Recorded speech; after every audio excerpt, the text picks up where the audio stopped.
everyone, and Happy New Year.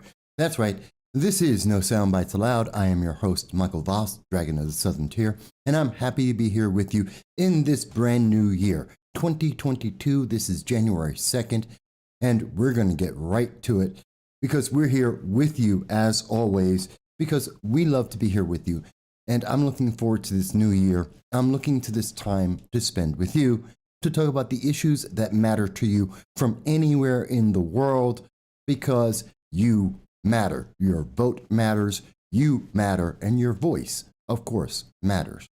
But it only matters if we can hear you, and I look forward to being able to do that today, as always. And as always, every Sunday at 2:30 p.m. Eastern Standard Time, you can call into the show at 607-242-1582. Our phone lines are on. And you can also reach us on YouTube, Facebook, Twitter, DLive, and I think I got everybody there. So with that said, let's get into, it's been quite a year, huh? 2021 was a year of many losses, many lumps of coal for us all. We saw many losses in the year. We lost a lot of our freedom. Mask mandates, pandemic vaccine mandates, took a lot of our freedom away from us. We saw 2021 where a lot of our laws were being usurped. And what does 2022 bring us? Will there be a unification? Will we see the unity that was requested and promised by Joe Biden? Will we see the Americans stuck in Afghanistan brought home? Will we see Russia and Poland calm down and those international tensions resolve themselves? Unlikely. Are we going to see that in 2022, the midterm elections, something that is going to affect every single American, and we recommend no matter who you are, you go out and vote as an American citizen, and you pick whomever you think is the best person, even if they aren't on the ballot. I don't care who you're voting for, whether you're a Democrat, a Libertarian, a conservative, a Republican, vote what you believe. But who should you be voting for? The lineup is getting big, and it's going to get even bigger in the next couple of days. And we're going to talk a little bit about that, plus the things that you want to say. Again, you can type in and tell us what you think or call in. But I want to start off with something. Let's take a half step backwards to 2021 and remember, what did New Year's Eve bring many Americans across the nation? Well, in Chicago, it brought us 24 shootings and 2 people dead. And the week before that, Christmas weekend, we had 22 shootings and 2 people dead. So I bring that up because it's important to realize some things just don't change. We've had decades upon decades of promises from many politicians that have failed to provide us with any security or any of the promises being fulfilled. And so we have to make sure that we're going to go forward in a better way. And we have many politicians right now who are trying to tell us, well, the answer is we will defund the police. We've seen that completely fail. That was the lesson, if anything, from 2021. Defunding police is not an answer. It doesn't protect anyone. It leaves us in a worse position than we were before. Over 725 people were killed in Chicago alone, many of them with guns, when they defunded the police. And we saw that in all 22 of the major Democratic cities that decided defunding the police was an idea in 2020. Let's not continue that experiment. Let's end that idiocy, which we're about to see in New York City with the new mayor, Eric Adams, a declared progressive with his message of practical, what did he call it? Practical progressivism, which is just insanity in and of itself. At least that's what I believe. You can tell me, Mike, you're wrong. I don't agree. Okay, tell me why. So I want to hear your voice. I want to hear why is that wrong? Because I can tell you, progressivism, as we have seen around the country and around the world, has failed at every single objective it has promised us. You were promised to be able to have a better paying job. Inflation killed any raises you may have received, and we also see that it's also left more people out of work than you can possibly imagine. James mentions, hello, James. And James mentions it's pathological altruism. And you're right, it is. In that it's an idea that, oh, you're going to be so much better off, even though what we're seeing in the reality is that you're not. Because we were promised, if you had red flag laws, if you defund the police, if you give up your freedoms, you will be safe. And yet we find out that when we do these things, we are not safe. And let me be clear, this isn't just from the right. Look at it from the point of view of the left, the progressive left, because they're out right now, and you may not have seen this. The news came out today at 10 p.m., 10 a.m., that we see the left is already attacking Joe Biden and Kamala Harris, the Biden-Harris administration, saying you haven't gone far enough. You have to institute illegally climate change. That's number one thing. Remember, there's a lot of number one things that are affecting the world right now. There's climate change is number one. Racism is number one. Institutional racism is number one. Defunding the police is number one. There's a lot of number ones, but yet none of them are actually working. And when I was thinking about this, and I was looking at the left attacking Joe Biden, this is the thing that I found interesting about that. And I want you to look at this. So they went out, and yeah, it was a rainy day. Who cares? But what they were fighting about is to say that the number one thing, the Occupy Biden movement. Did you even know there was an Occupy Biden movement? There's an Occupy for a week from Christmas to New Year's. There was a week of the far left going out and protesting and marching at Joe Biden's home in Delaware. I bet you didn't know that because the news media didn't want you to know that even people on the left disagree with the policies that he's putting forth. Of course, their problem is, well, he's not involved in climate change. Mind you, there was only about 50 people. Only 50 people were marching. But they were marching, and they are from the far left, and they are making demands. And because they are vocal, the Democratic Party is listening to them. They've been doing what these people are asking for. And these people are teaching your kids. These are people from the University of Delaware. This is what your kids are going to be learning. Their teachers are out there protesting right now, demanding that we change our lives for an idea, for a social experiment. No different than defunding the police. No different than red flag laws. No different than anything you've heard so far.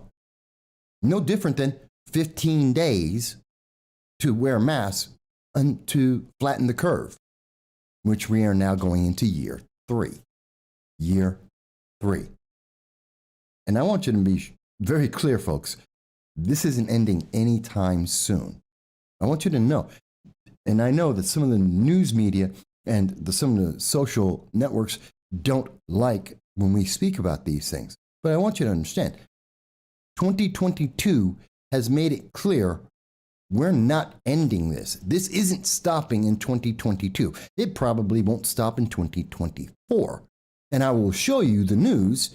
And as always, links will be in after the show for you to see this for yourself in full so you understand.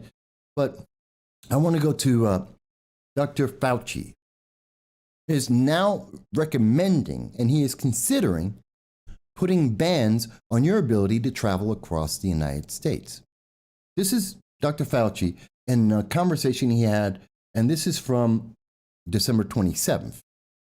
And as the nation was being flooded with delayed flights over and over again, Dr. Fauci mentioned that it's just another one of the requirements that I think is reasonable to consider, to have a mandate, a pandemic mandate, to be able to travel domestically in the United States.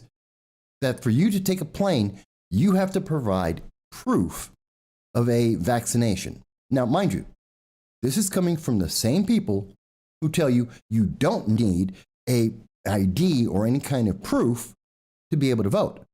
You should be able to do that by mail. So you don't need proof to go in and vote and to elect the government, but you need proof to travel. And this is what they want to consider, and this is what they are looking to do. And they're telling you, but don't worry, it's only temporary. This is going to go away. Just like 15 days in 2020, this is now 2022, it's only going to be 15 days, and don't worry, it's all going to be over. You just have to give up a little more of your freedom. You just have to give up a little more of your rights, and then it will be over. And then you're able to go back to normal. You were told that in 2022. You're told that in 2021. And now here we are in 2022. And they're telling you, don't worry, we're going to limit your freedom even more. We're going to give you even more restrictions. We're going to make you a demand for you to have paperwork. But, don't worry. It's all about your freedom. I think we're still out live. I'm not sure. Let me ask you, do you think it's worth it? Do you think that it should be allowed? I'm not sure if the internet overlords are allowing me to be seen at the moment. I hope I am. But I want to ask that question. So,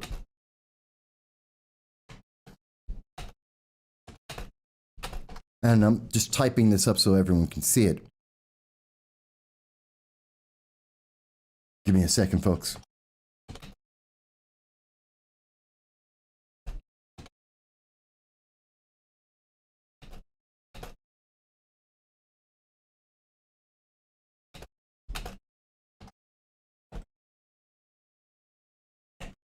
So, and I see that we do, okay, so we are still on, even though right now I'm getting a message from all of the internet overlords that no one is watching this, but it seems as Dal is commenting, so we are still on. Lord Chamberlain would be applauding that his policy of appeasement is alive and well. Okay, so, and thank you, Dal, one, for being on the show, and two, for letting me know that we are still live, even though the feedback I'm getting from the internet overlords is saying no one's there. And again, this is a way that they try and deceive people to let you know, oh no, you're just alone. No one is hearing your voice. No one's paying attention.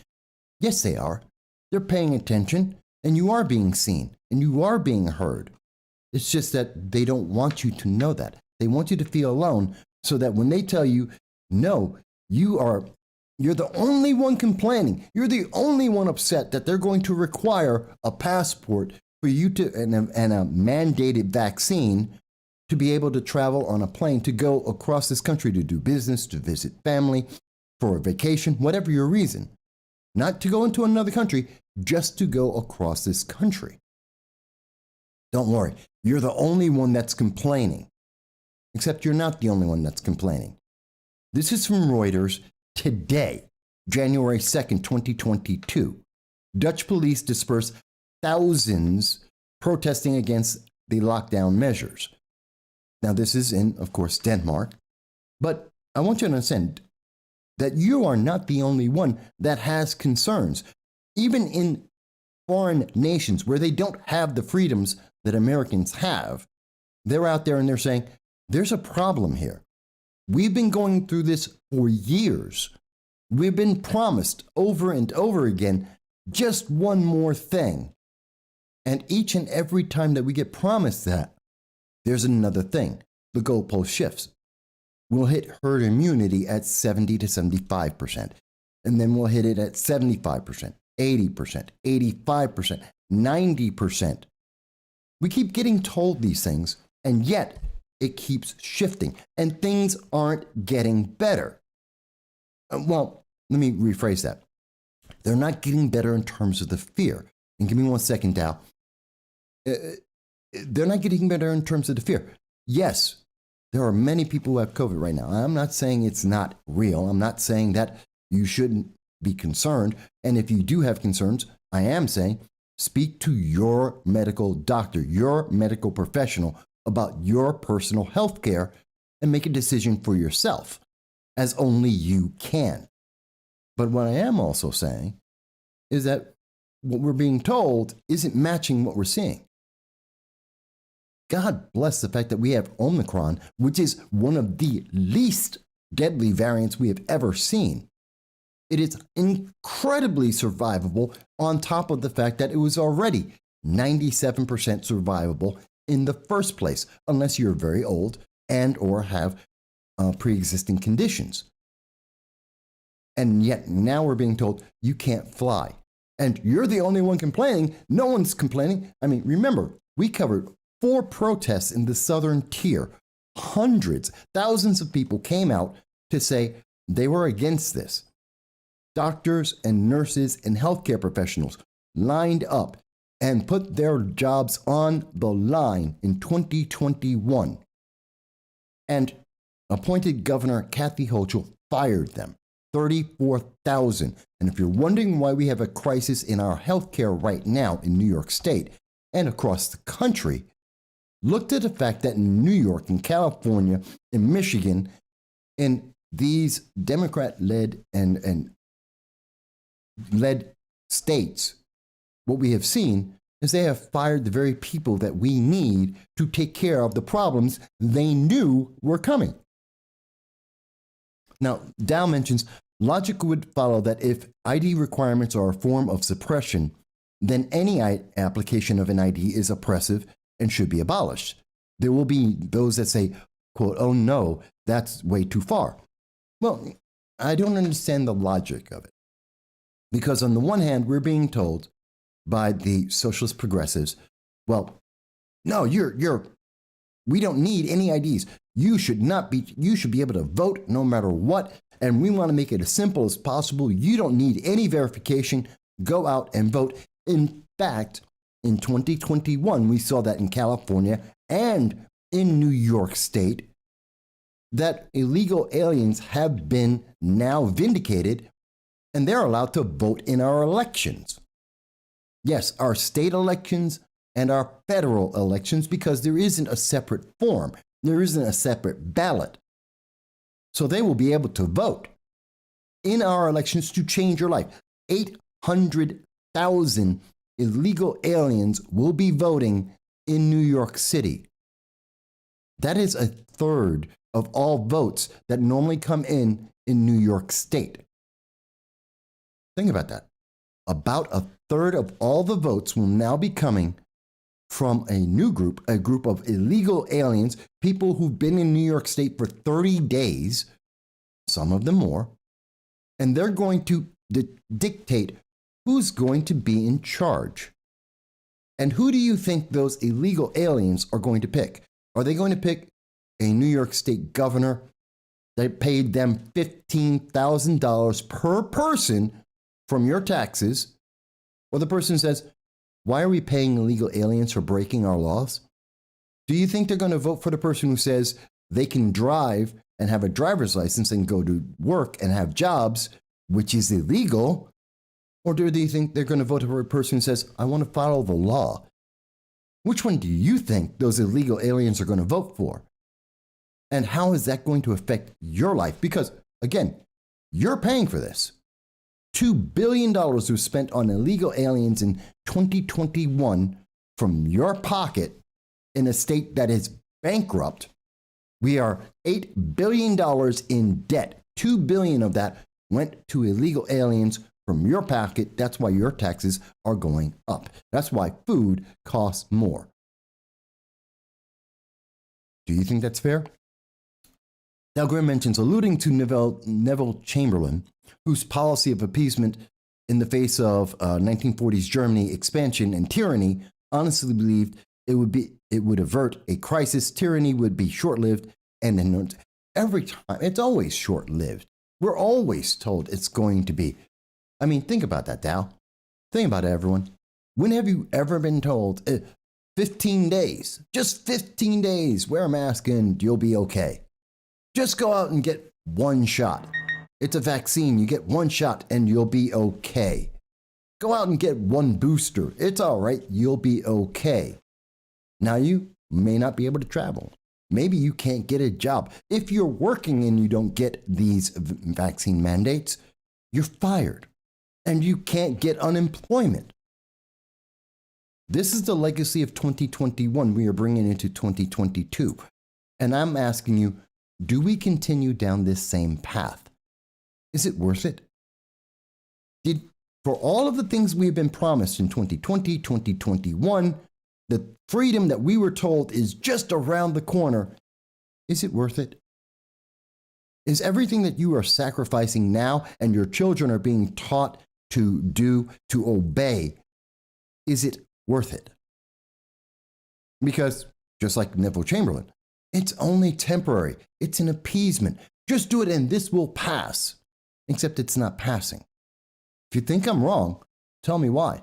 But I can tell you in the Netherlands, thousands of protesters came up and said, no, it's not working. It's not in the best interest.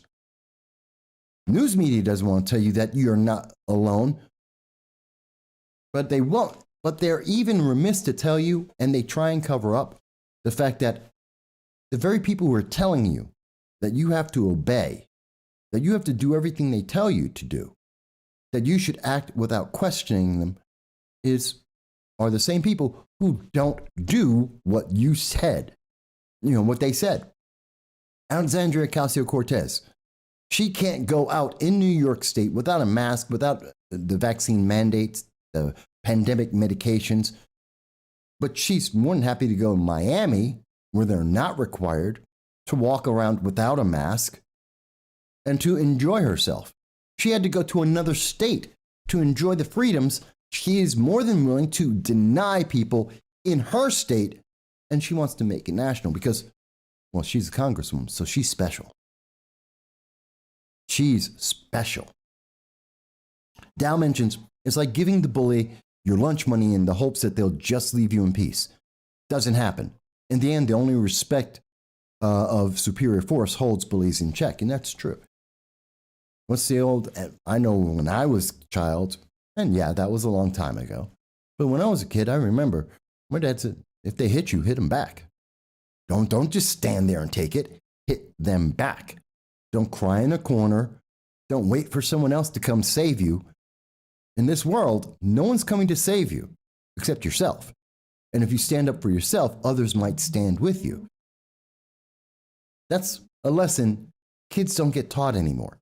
That's a lesson that the government's telling you you can't do. I mean, do we remember? It was just a couple days ago when I was mentioning to you that this government right now is looking to not only buy the news media, which is happening in New York State. It was New York State Senator Brad Hoylman, in Bill 7544, he's trying to buy the news media.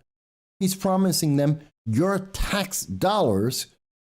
In exchange, he expects that he's going to get favorable news coverage for his reelection, for his party. You're paying for this. You are. News media is really not talking about this. Democrats are definitely not talking about this. Progressives have been silent about this, but the fact is the bill exists. It was done in December, pushed in December when you weren't paying attention because you're not supposed to notice these things. And it's okay. It's just the government picking winners or losers, and those winners owing the government a favor. And that favor is being paid for by you. Dow mentions, remember Dad telling me that if the other guy doesn't go to the hospital, you didn't win fight. That's a little extreme. But yeah, don't just back down. Stand up. And that's what we do here. One of the things we do, we stand up. We tell you about what's going on.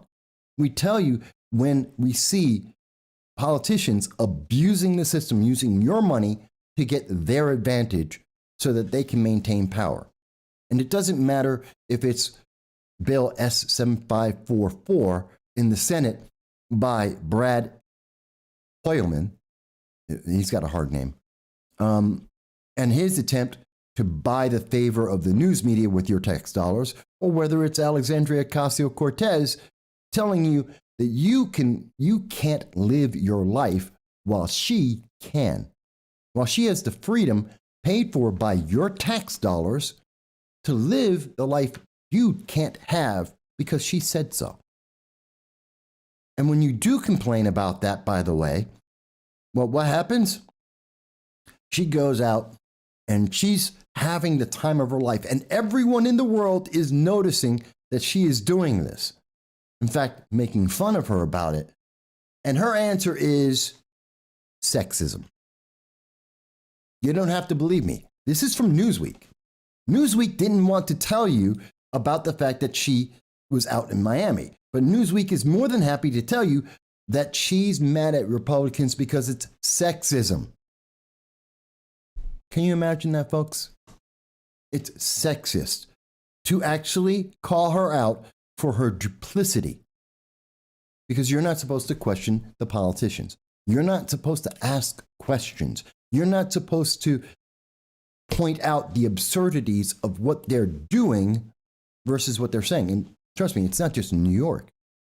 How many photos have been taken of Governor Newsom out of California when he's out having dinners and going to parties in the heart of this entire pandemic? Oops, sorry.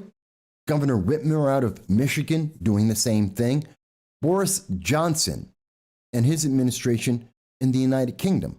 We can look around the world. It's so common.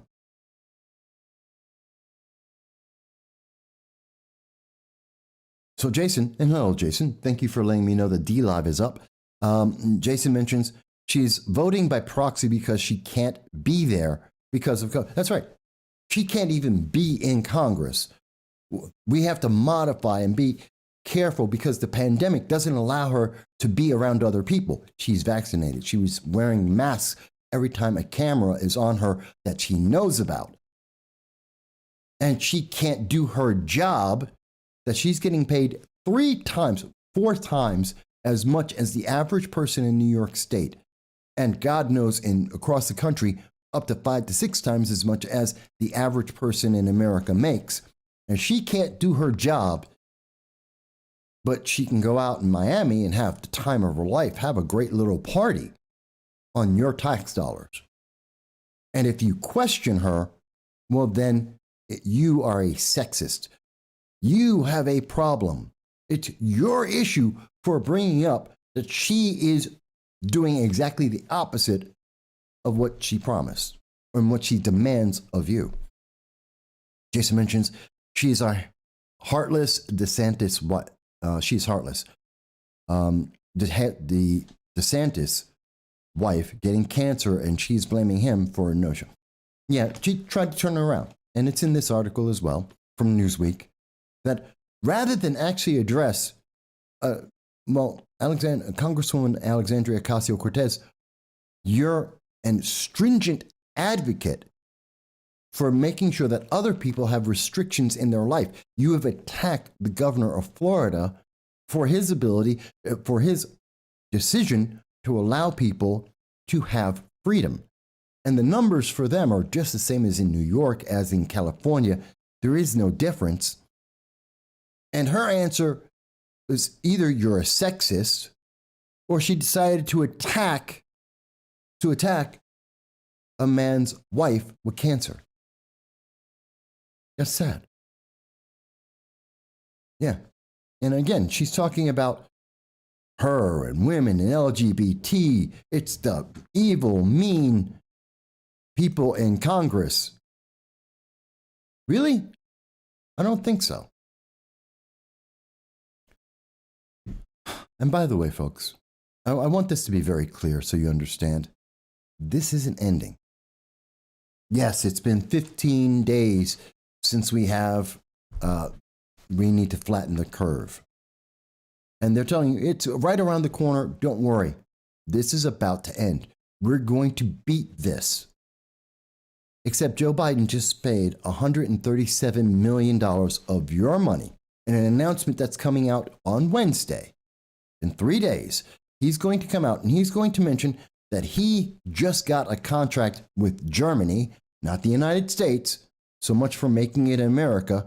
So much for Build Back Better. He didn't go to an American company. he's going to a German company, spending $137 million of your tax dollars to make 85 million tests for the pandemic. Now, here's the part that's really important about this. This is the part that you really need to pay attention to. This isn't even going to start for 3 years.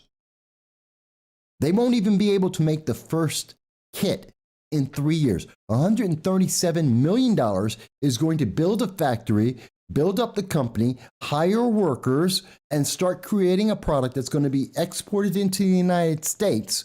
He's actually improving the employment of Germany. He is helping the unemployment situation in Germany, not the United States. This is Build Back Better. And this is for something that won't even affect America for 3 years. And they're telling you, oh, don't worry, you're going to go back to normal. I'm telling you, this is normal. This is it. They're never going to let this pandemic go away. They are never going to give up on telling you how to restrict your life. They are planning 3 years from now, 2025, will be the first day that they will be able to ship out these products to you. They are planning 5 years from now to have the pandemic in the magnitude of 85 million tests a month or 1 billion a year. This is what they're planning for. This is what they have built up for. Let me ask you, do you think that they just spent $137 million in a 3-year plan because they think this is going to be over in 2022 or 23 or 24? That they think this is going to be done, resolved, fixed? We're going to hit herd immunity and everyone's going to be fine. You're going to have what's now, 4 booster shots, and then it's over. And then we're done. Everyone in America will get 4 booster shots and you will be okay and we'll be able to go back to normal. Or do you think that they're going to have passports for you to be able to travel on public transit, that they're going to require you to have IDs to verify whether you've complied with the government, and they're going to test you every single day to make sure you're paying attention because they just spent the money on it? Jason mentions New York, they admitted cloth masks are not working. No, they've never worked. And that's CDC has said that a long time ago. They're not effective. Mary mentions, no way am I getting any more of the pandemic shots. Well, I'm not telling people to do it. I want you to understand the difference between what you are being told and what you are being promised and what is actually happening. We are being told this is on the end. It's about to end. All you have to do is comply and it will end. That was what you were told in 2020. You were told that in 2021. Here it is, 2022, and all evidence is showing us it's not ending, that they are planning for this for another 3 years at least. You are no closer to getting to normal than you were last year or the year before that. Normal doesn't exist anymore, not the way that we used to remember it. And I'm being honest with you. I'm being honest with you, and our politicians are not. Many of those who are leading our nation and around the world, this is Boris Johnson, this is Macron in France, this is, well, Merkel's gone in Germany, but in Germany, we're being told this around the world. Jason mentioned SUNY students have to, yes, college students have to get boosters. You can't get certain jobs without having the booster. You will be fired. We have lost thousands of police officers. We have lost 34,000 healthcare workers. And let me ask you, do you think any of that's helped you? Dal mentions, honestly, I'd rather get the virus at the latest variation. At least it's natural. Notice that with all these emphasis on pokes, it's hard to find any hard data on natural immunization. Well, that's not to be talked about. You don't have to talk about that because we've already made the deals. You have to do this because you have been told to do this. To discuss anything else is meaningless. And again, I'm open to hear anyone who wants to tell me that I am wrong. If you think I have misunderstood, if you think that they are not continuing to plan to maintain this crisis for 3 more years, if you think we are around the corner to herd immunity, that this is over and we have control over this, and you have that evidence, please tell me. I want to feel better. I will be happy to be on this program to say, hey, it's around the corner. The promises are coming true. We have done it. Except there is no evidence of that. And I don't care what, and again, I'm looking at left-leaning sources, and there is no end in sight. But they're going to promise you, especially in 2022 for the midterms, and again in 2024, they're going to promise you this crisis can only be solved by the government and doing what the government says, because the government is smarter than you. Something that has never been true in my 53 years of life. It's not true. Never been true. Government does everything worse than any private citizen at everything, except for taxing you and building up an army. That's it. That's what government does really well. And I'm not saying that we shouldn't have a government, but I am saying they're not good at doing things that the private sector does better, that you get to do better for your life. And I want you to understand, they are destroying themselves on the left. They are so desperate to keep control and to make sure you're doing what you're being told, they're willing to tear down their own people. Did you notice this? Came out on Saturday, and I know a few people may have a hangover at the time, but Bernie Sanders decided to attack Warren Buffett. Now, you might find this to be interesting, and this comes from our friends over at CNN. So I want you to be sure, take this with a big grain of salt, because we know CNN, they had to fire Chris Cuomo because he was a horrible journalist. They had to fire 2 producers because they are allegedly pedophiles. And God knows what else is going. And we know all of the different stories, like with Jussie Smollett and Don Lemon, where there was collusion and corruption rampant at CNN. But they're considered the major news media. And at CNN, we now hear them reporting Bernie Sanders is telling Warren Buffett how to do his job. If you don't know, and I know there's a lot of people who don't, you may not have an investment out there. Warren Buffett is known and respected because he is the single greatest investor in the history of the stock market. He is the 9th wealthiest man in the world. Number 9, which is incredible. And up until the times of Elon Musk and Jeff Bezos, along with this pandemic, he was at one point number 1 in the world. And he made all of his money by investing in the stock market. Okay, that's who he is. By the way, I have donated more to the United States government in terms of taxes. I have voluntarily given more taxes to the United States government in my lifetime, which is $1. I have voluntarily given $1 to the United States government. About, in a given year, the IRS gets about $1 million voluntarily. People just give extra money to the United States government to pay for bills and help pay for the poor and all the policies and to reduce our debt in the most minuscule way possible. I gave $1. And I want you to understand, Bernie Sanders and Warren Buffett, a millionaire and the 9th wealthiest billionaire in the world, combined gave less to the government voluntarily than I have. But they want you to pay more in taxes. They want you to have less money in your pocket. They want the government to have more money. They want the government to have more of your money and to spend it for you because you're not smart enough. But I have voluntarily given our government more money than the two of them combined in 53 years of my life. And all I spent was $1. And now, those same individuals are going out and they're fighting now because Warren Buffett isn't giving enough. See, Warren Buffett owns Berkshire Hathaway, a company that owns a bunch of other companies. And Warren Buffett is the one on top of all of that. He oversees it all. Okay.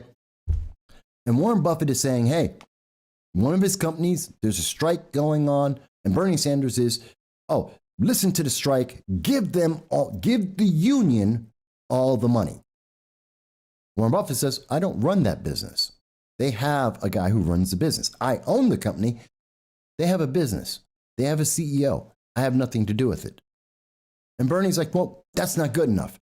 You want to raise taxes. You don't want people to have money. You're going to tell people that they have to pay more in taxes. Then give more money to the unions.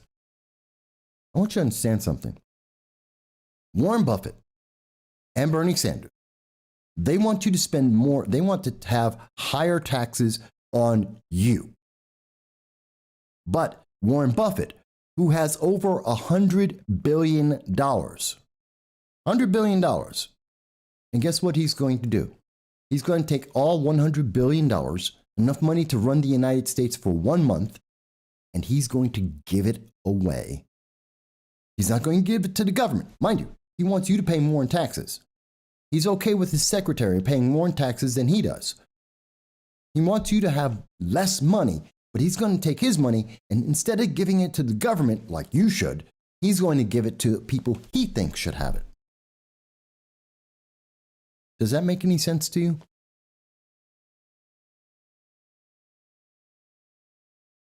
I don't understand it, folks. But this is what we are facing in 2022. But it's not just about taxes. It's not just about the pandemic. It's not about the fact that your freedom is gone. We have less freedom in the world, globally. This is not just the United States. United Kingdom, France, I was just showing you Denmark, the Netherlands. This is around the world. You have less freedom. That is a fact. God help you if you live in Australia. God help you if you're in New Zealand. Police will literally come to your house, beat you down, and take you into an internment camp. That is a fact. Please, I want the fact checkers to look at this and double check it. It's true. But separate of that, it's even because one of the biggest things that we're carrying over is our division. The fact that people cannot have these conversations anymore. That people are saying, no, I'm not going to listen to you because you just don't understand. I want to show you something.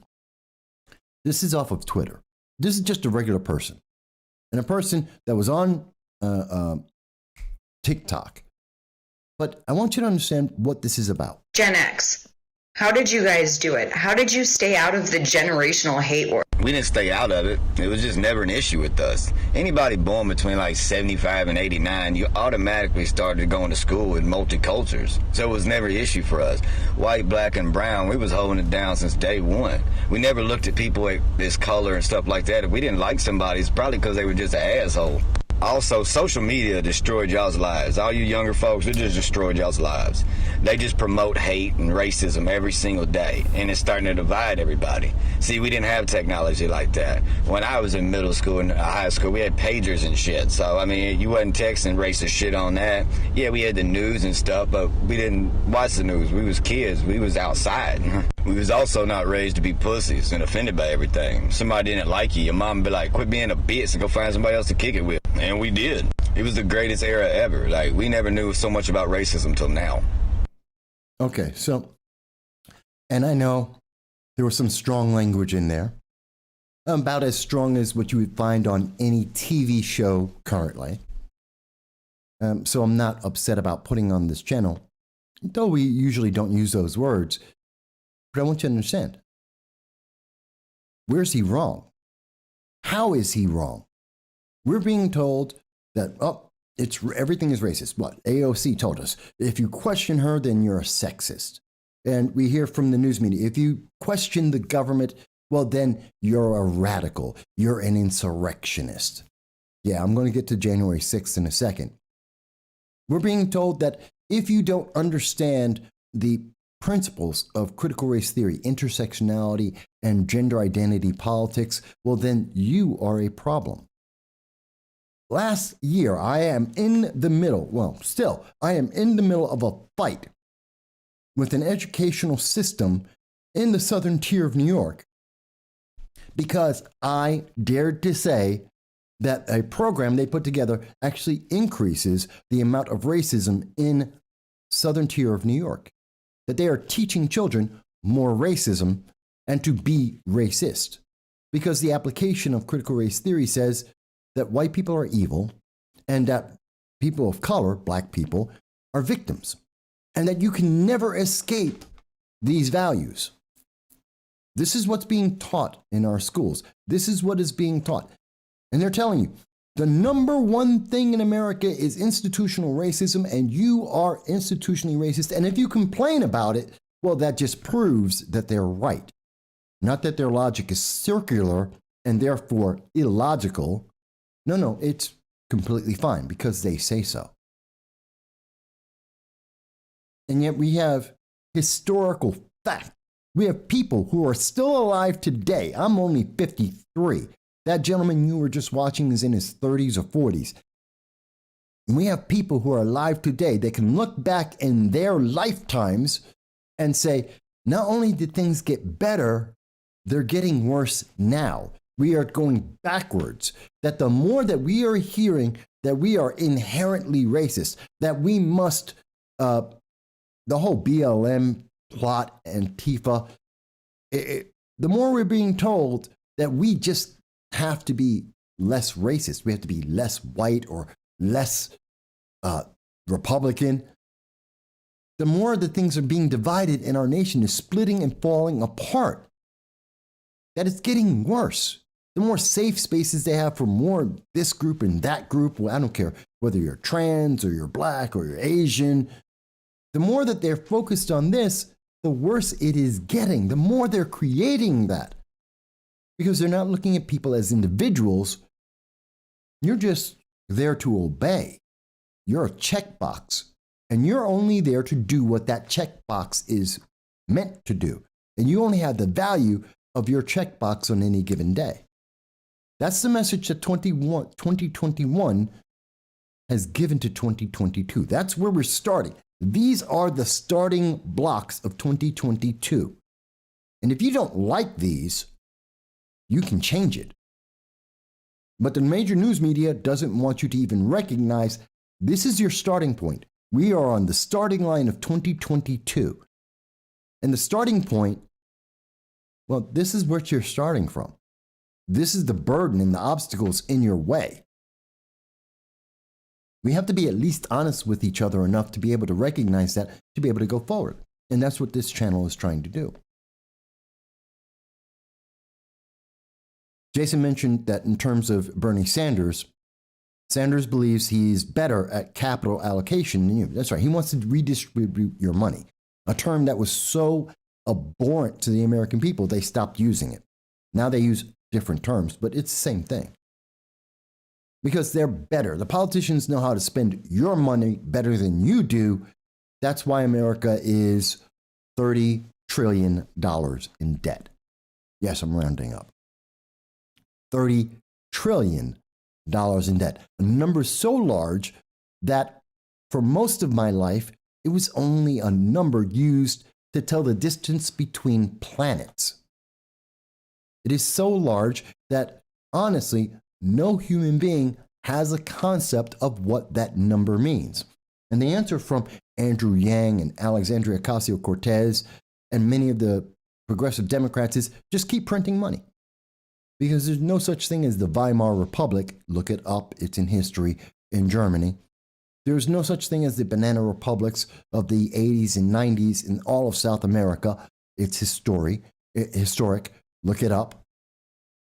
No, we can just keep printing money forever. Don't think about Italy and their inflation woes. and why there are currencies in hundreds of thousands of liras, not in single digits. Because inflation doesn't matter. You can print anything you want. Really? Ask Greece. Ask Greece how well that's working out for them. Dow mentions it's the goal of enslaving future generations into a form of economic and political serfdom. It is, if we are not paying attention to this, we're not talking about this, and I'm not saying you have to agree. Again, I keep saying this. You don't have to agree. I'm showing you the evidence I see. I'm giving you my conclusion. You can tell me, Mike, I don't agree with it. I don't think it goes where you think it is. But tell me how we are seeing something that isn't leading to less freedom of speech, less freedom individually, and less freedom as nations.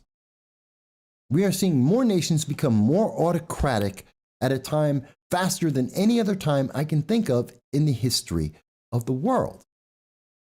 We're literally going back to the Middle Ages in terms of our political thinking, where people are serfs, the politicians are somehow nobles and godlike because they got elected to office. And in 15 years of doing political commentary and having them on this program, I've yet to see a politician who's an actual genius. They're not. They're not some kind of rocket scientist. These are regular people. They're just as flawed as you and me, and they're just as smart and dumb as you and me.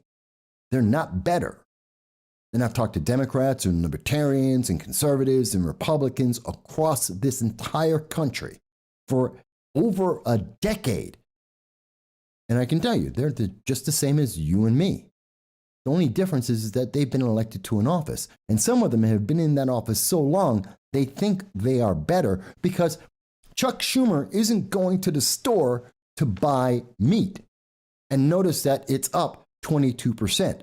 Nancy Pelosi has a refrigerator full of ice cream, luxury ice cream, that she didn't buy. She has staff to buy that. She has no idea what the cost is.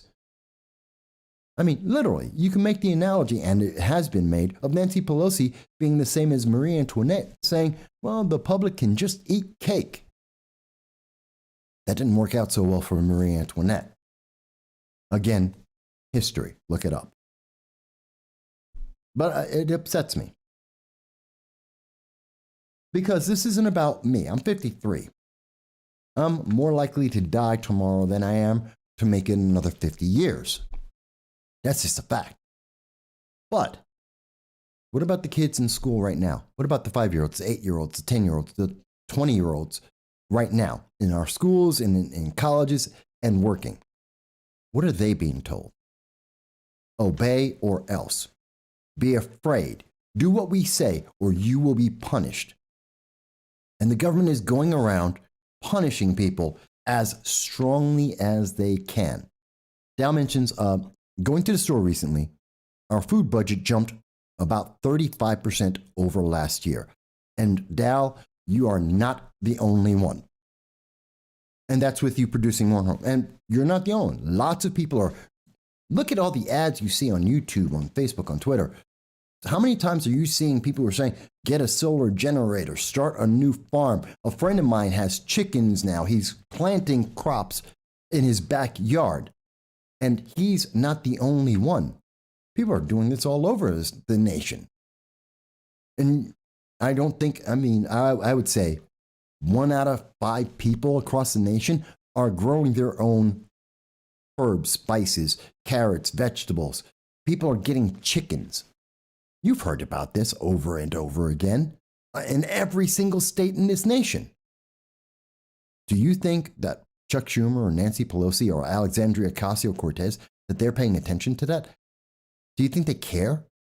Alexandria Ocasio-Cortez spends $15,000 for her apartment per month. $15,000 per month. She's spending $100,000 a year for her apartment. Your house doesn't cost as much as she spends for an apartment. And that doesn't count her traveling. On jetliners in first class, that doesn't count the fact that she has armed security, that she drives around in SUVs that guzzle gas like crazy, so much for the climate. And she's not the only one. Same thing with Cori Bush. $60,000 for private security. There are people watching this program right now. Your home didn't cost $60,000. That's how much Representative Cori Bush spends on her personal security a year. And Cori Bush is telling people in Minneapolis and Minnesota, oh, by the way, you don't need police. She has private security. You don't get to have any. And you shouldn't have a gun either. And we can go down the line. This is not new. Do you know how much it costs for the wall around Nancy Pelosi's house or Chuck Schumer's house? But they don't want you to have a wall. They don't want you to have, we don't have a border. This is where 2022 starts. Let's be honest with each other. Because if we're not, it's not going to improve.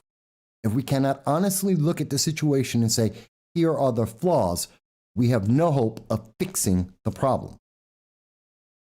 Whether that's immigration or pandemics or taxes or international problems around the world or domestic strife. None of that gets fixed if we can't have an honest conversation. And if the only answer that you can provide to me is, well, Mike, you're just a racist, then you have missed the point and you're not paying attention to the issue. If the only thing you can say to me is, well, you are a Trumpist, then you have missed the point and you're not paying attention. Let me show you something, guys. And I know the internet's telling me right now that there's nobody watching this program, and I don't care. I'm going to keep going. I'm going to keep speaking because I'm not going to let the internet overlord stop me. And whether you see it live or you see it afterwards, doesn't matter to me. January 6th. Let's talk about January 6th. And this could get the channel shut down. This could get me wiped off of all social media. I just want you to know that. If it does not, please, please remember, subscribe. It's very important. Like, share, and subscribe, even if you don't agree, just because this is an outlet to allow you to have the freedom to speak, to say you don't agree, or maybe you do agree. You deserve the right and the freedom and the respect to let you say whatever it is you think. That's what the First Amendment is about. And I understand that people in the United Kingdom, France, Germany, Australia, New Zealand, Canada can't do that. They don't have that freedom. We're the only ones in the world that do, which is why so many people pay attention. They watch us as we use our free speech to do things they can't imagine doing. And we are losing that day by day. And if you're listening to the people in Hong Kong, if you're listening to people who come to the United States from other parts of the world, they're telling you you're losing your freedom. And that's the reason why they love this country. Don't let it go. And to that end, let's talk about January 6th. Something that could get this channel shut down, which should be stupid. There shouldn't be any reason why, just because I'm mentioning an event that actually happened in America, and just because I want to discuss with you the duplicity, the insidious propaganda that is being pushed out by the news media, I shouldn't be punished for that. If you disagree with me, 607-242-1582. Call in. Tell me I'm wrong. If you think I'm right, go ahead, call in as well. Or you can, if you don't want to call in, no problem. You can text on YouTube, Facebook, Twitter, DLive. Let me know what you think. I promise I'm not here to attack you. I'm not going to punish you. If you have a different opinion, I want to understand why. I want to understand. Maybe I got it wrong. I don't think so. But when we're talking about January 6th, we have to understand. Look at what they're talking about here. And again, these are from our friends over at CNN, the people who, again, had to fire Chris Cuomo because of his conflict of interest, abusing his power as a member of the news media to help his disgraced brother who committed 11 sexual assaults at least over the time that he was the governor of New York. And Don Lemon, who colluded with Jussie Smollett, who committed one of the biggest hoaxes that we've seen in the last, several years at the very least. CNN, a station that has employed individuals accused of sexually abusing children. So CNN says the January 6th committee chairman says the panel has a significant testimony the White House had been told to do something during the insurrection. First of all, it's not an insurrection. January 6th is not an insurrection. That's not to say there wasn't a crime. It's not to say that people shouldn't be punished. It's not to say there weren't riots. It wasn't an insurrection. And I can tell you that as a fact, without question, because out of 700 people who have been arrested, out of 500 people who remain in jail awaiting trial for about to be a year, what I can tell you is not one has been charged with insurrection. The worst crime that has been committed, a minor felony of destruction of property. That's it. Not one has been charged with insurrection or treason. That's it. Breaking and entering, and in one or two cases, destruction of property. That's it. So to call this an insurrection is a lie. It is meant to manipulate you emotionally and to get a political outcome. Let's understand that, and I think we all should be able to agree with that. Now, Dow says, I think it's a bunk that there were no charges of criminal negligence for Cuomo's policies that led to the death of tens of thousands. And to go to CNN and their coverage of this in the news media, I believe that the New York State Democratic Party that controls, the single party that controls New York State, does not want to investigate Cuomo, because then they would have to investigate their own people and show the public that it wasn't just Cuomo and his secretary that knew he was lying to the public, that he killed 16,000 Americans, our mothers and fathers and grandparents in nursing homes, that many people in the Democratic Party knew that, and they didn't care. So that's why you're not seeing that. That's why they'll talk about the sex abuse and not talk about the 16,000 people that died. That story is gone. It's buried. You're never hearing about that anymore. You don't hear about the fact that Cuomo is running around right now with $18.5 million and having conversations with Democrats across this state, manipulating them, saying, I could give you some of the money if you do what I say. He's as powerful, if not more powerful today than he was as governor, because he's behind the scenes and no one knows what he's saying anymore. And no one's going to investigate him on the things that he actually did that killed people because it's politically inconvenient. Now, that's my opinion. And if you have a different opinion about that, folks, I'm more than happy to hear that.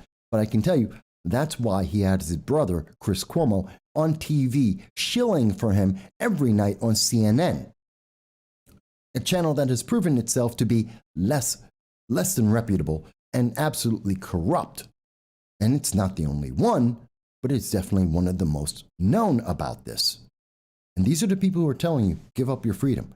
These are the people who are telling you, just obey, don't question what we say. And if you do, they'll have their pets at the internet overlords go out and attack you and unperson you. Well, let's talk about January 6th. It's discussing that we have political prisoners being held in D.C., and many people do consider them to be political prisoners. There are reports, many reports, of these individuals held because of January 6th being abused by guards. And there are problems. And we should be hearing from the same people on the left who are telling us that we have to defund the police and that we need to have bail reform. Aren't they the same people who should be standing up for these people who have been held for a year on charges of trespassing? Trespassing. That's the charge.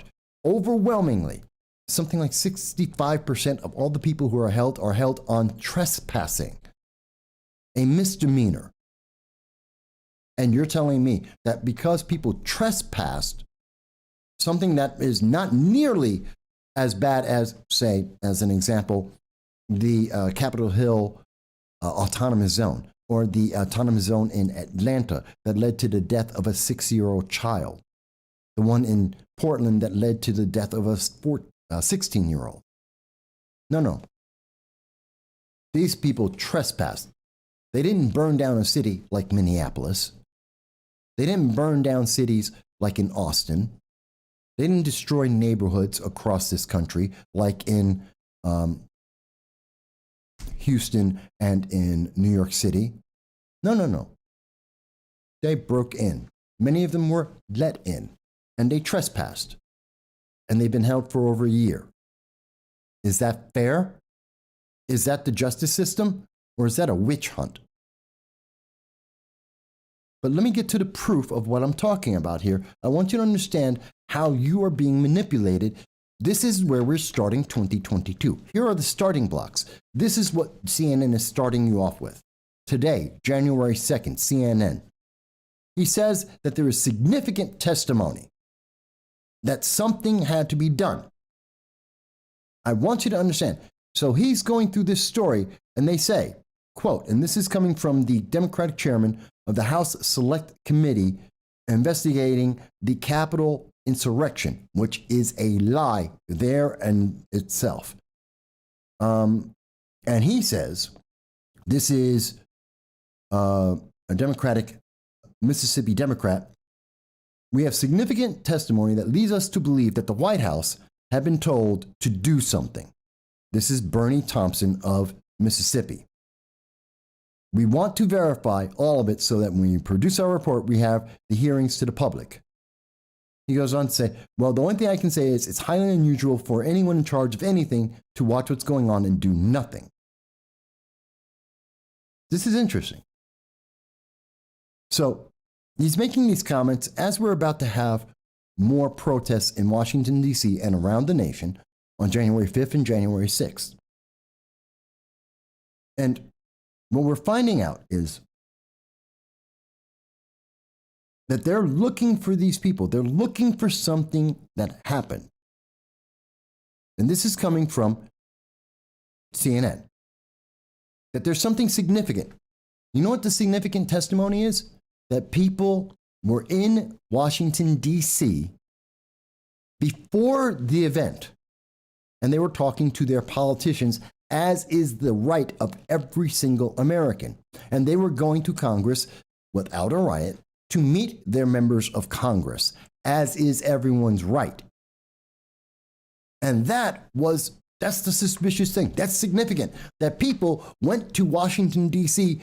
to speak to their legislative leaders, to speak to their members of Congress, which people on the left do on a regular basis. You don't believe me? Look up Indivisible New York. Look at their actions with Representative Claudia Tenney. See how they have come to her office here in Binghamton, New York, in Oneida, and in Washington, D.C., and how they have come into her office chanting and screaming and demanding to speak to her. This is what the left has done. And when people just go to see their representative, well, now that is a crime. That is a problem. And I had it highlighted here, and I want to find it. I'm going to get to the comments in just 1 second. Where is it? See, I had it highlighted and I lost the highlight.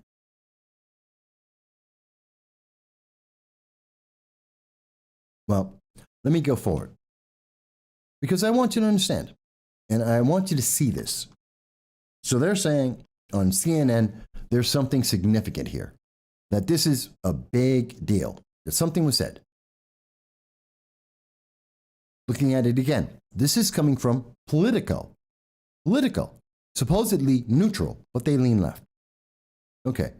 He says, we have a lot of again, Benny Thompson out of Mississippi. We have a lot of information about the communications with individuals who came to the events on January 6th.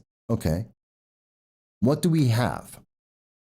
Well, he says Some people took pictures with the people who came out to stop the steal. Some, allowed them to come in and associate in their offices and other things during the whole rally week. So there's some participation. We don't have any real knowledge, I'm aware of people giving tours.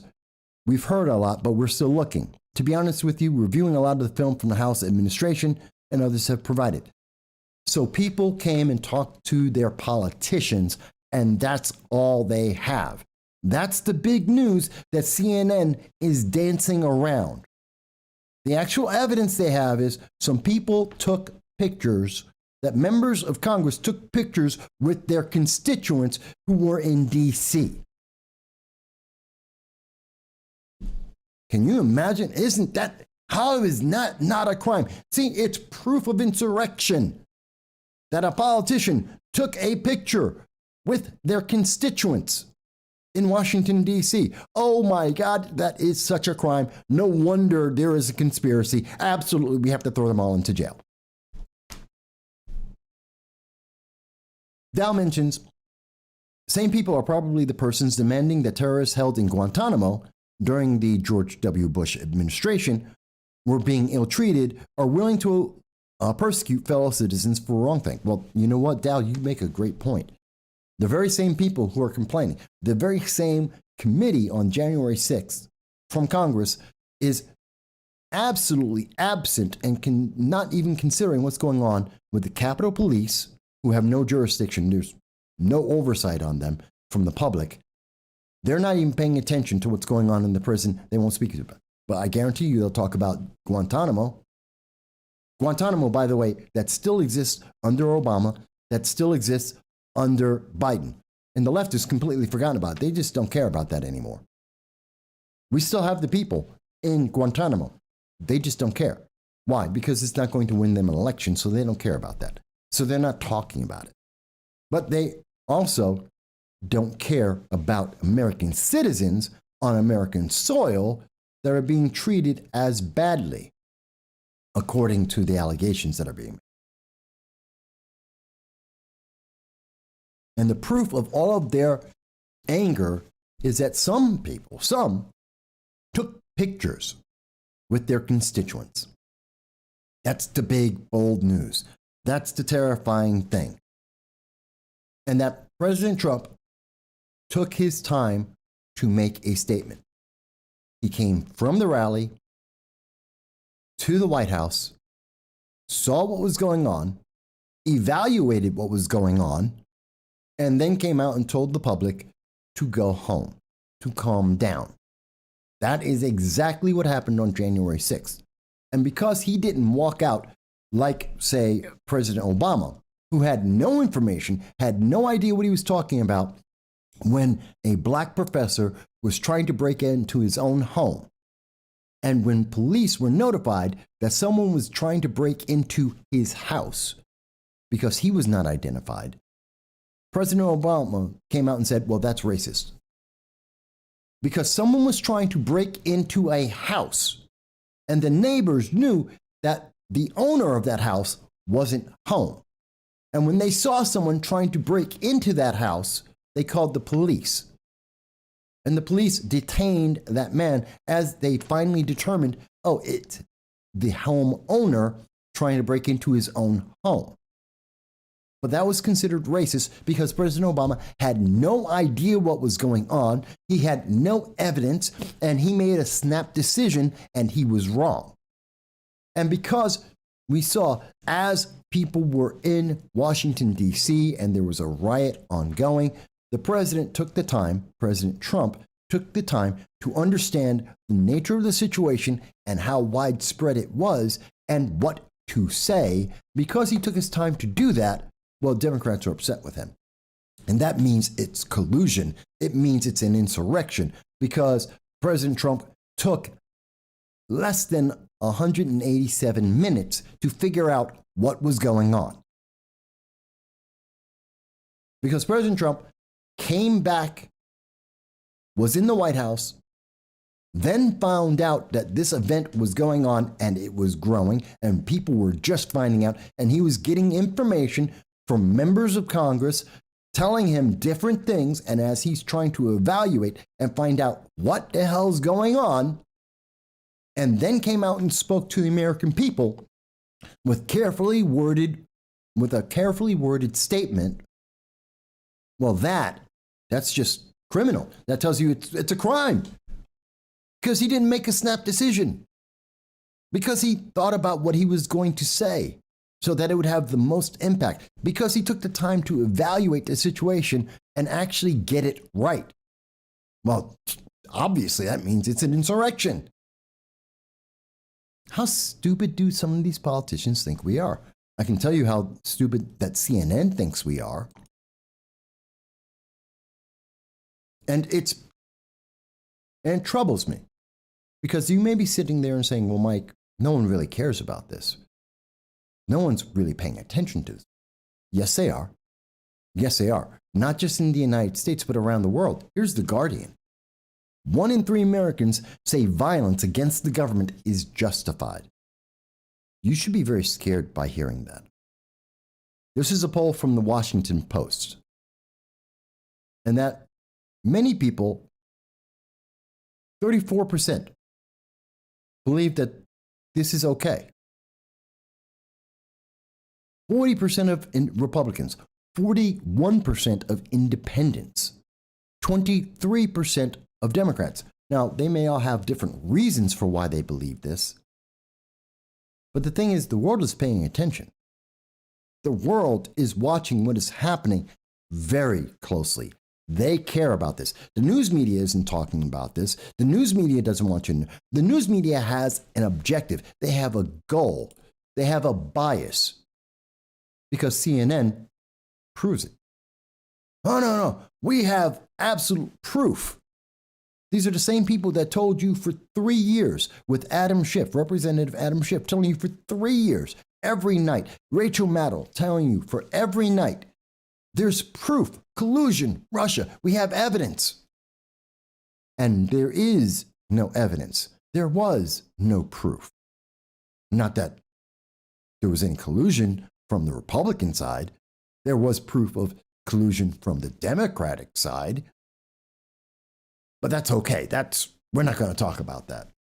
And now here they are again for a year telling us there is proof, there is evidence there. And the evidence, as we look at it over and over again, is some people took some pictures. Some people didn't speak at an event. That's Sebastian Gorka, a man with a top secret clearance, a man who was scheduled to speak at an event and didn't go to the event, and he's being highlighted as someone that's part of this insurrection. An insurrection that has no leader, had no cause, and had no plan. And they keep telling us that, well, this led to the death of several people. Several people died.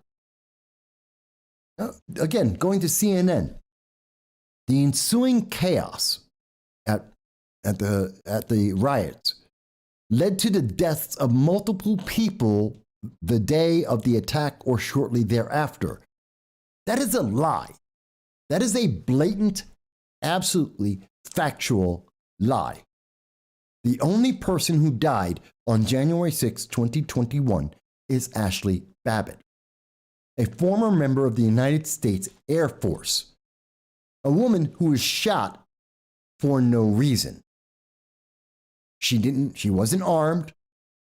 She had presented no reason for deadly force.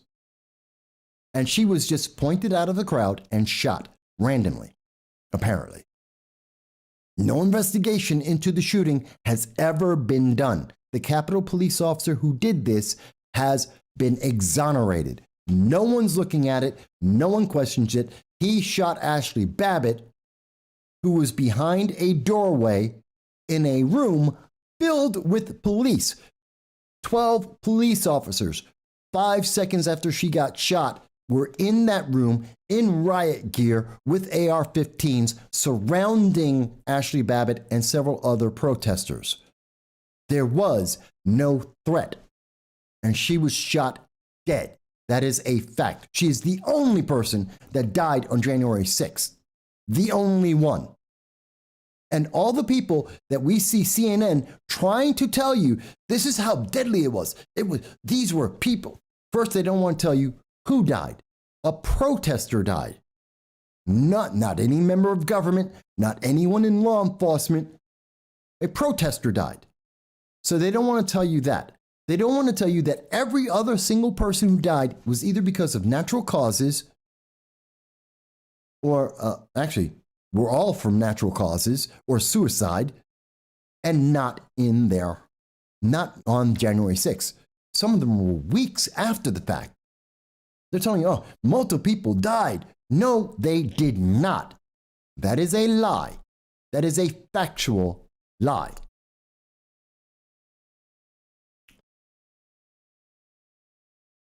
Jason from Bing mentions Epstein's scandal is buried now. They're not interested in going after the men. This is a massive cover-up. January 6th will get all the news. Of course it will. Yes, Ghislaine Maxwell was convicted of supporting Epstein and creating the abuse of young children, girls and boys, mostly girls. And she's going to jail or giving up some of her secrets, most likely going to jail. And that story's gone. Same thing with what's going on with the people in CNN. CNN needs to clear its entire crew, but they're willing to lie to you. They're willing to change the story, the facts that are there. And I'm showing you this from the left. Again, this is CNN talking about this. First of all, they're lying to you, and they're setting this up so you're supposed to have a certain specific thought, and then you go to Political, another left-leaning source, and in Political's description of it, they're telling you right there, it's people taking pictures. That's their evidence. The left is lying to you, praying that you're not actually reading the story and understanding what's actually going on. Dow mentions no action on holding the perpetrator accountable either. It took forever to even release the identity of the officer in a time of the promotion of mass distrust of law enforcement. Only makes sense when the acceptance of the understanding that there is a need for two tiers of law and order. And this is why we keep hearing people saying that something is wrong with America, that America is breaking apart, that we are losing our nation, and I am terrified by that thought. We have more people today speaking about a second civil war. It's not a new thing. We knew this was coming. Back in 2018, July of 2018, on this program, we told you about the seeds of the fear of a second civil war. Where is that coming from? Is it in our future? And 2018, people were saying, no, that's just not really real, Mike. That's not really an idea. And then in 2020, 2 years later, October 2020, we were talking to you about the fact that more people were terrified of the potential of a second civil war, that this was a growing fear, and that our nation was becoming more and more divided. And we're being divided on race. We're being divided on compliance. Are you listening to the government? Are you doing what the government says? The government is making a list of people. They are punishing people who aren't doing what the government wants. And you're being punished, and you're being unpersoned, and the search engines are suppressing you. Normally, at this point in the show, an hour and a half in, normally I will see at least a dozen, 2 dozen people who are actively watching the show. At this moment, I am not aware if I am live. If it weren't for the fact that Dal and Jason and everyone else is, Mary and so many others are actually making comments, I wouldn't know that I was live. Because they're suppressing it. They're trying to discourage both what I'm saying and what you are able to say. That they do not want you to, they don't want you to talk about Ghislaine Maxwell. They don't want you to talk about the influence of pedophiles in our government, which is a fact. we know that Epstein had direct influence with people like Bill Clinton and Bill Gates and many, many, many other people. That's a fact. We know this. It's true.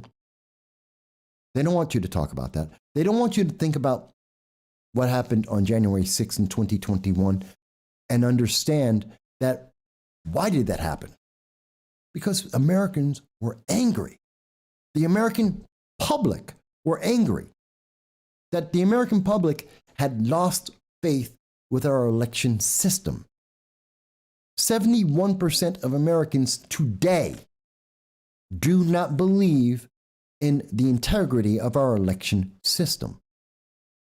They do not believe that there's an even playing field out there, that there is a direct and absolute bias from companies like CNN being propped up by the internet overlords. And that should terrify you. Hey, Karen. Good to see you. Happy New Year. Karen says, I'm here and I completely agree. Thank you for that. Dow mentions Elaine will be placed in a gilded cage or will be left alone for about 10 minutes and mysteriously quiet. Yeah, Elaine Maxwell has a good chance of being suicided. Wouldn't be surprised if she goes into general population in the prison and somebody just happens to shiv her and she just happens to die. Very likely. Well, I'm telling you, why are we hearing people talk about a second civil war? Why are we hearing people talk about the problems that they don't trust elections? That we're going to see 2021 elections were down lower than they have been like forever. In New York State, there's normally in 2021, 35% of the population usually vote.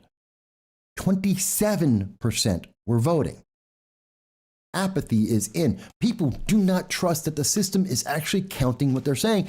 And we have now 8 million more people, a third more people who are illegal aliens who have been in the United States, if not New York State, for 30 days.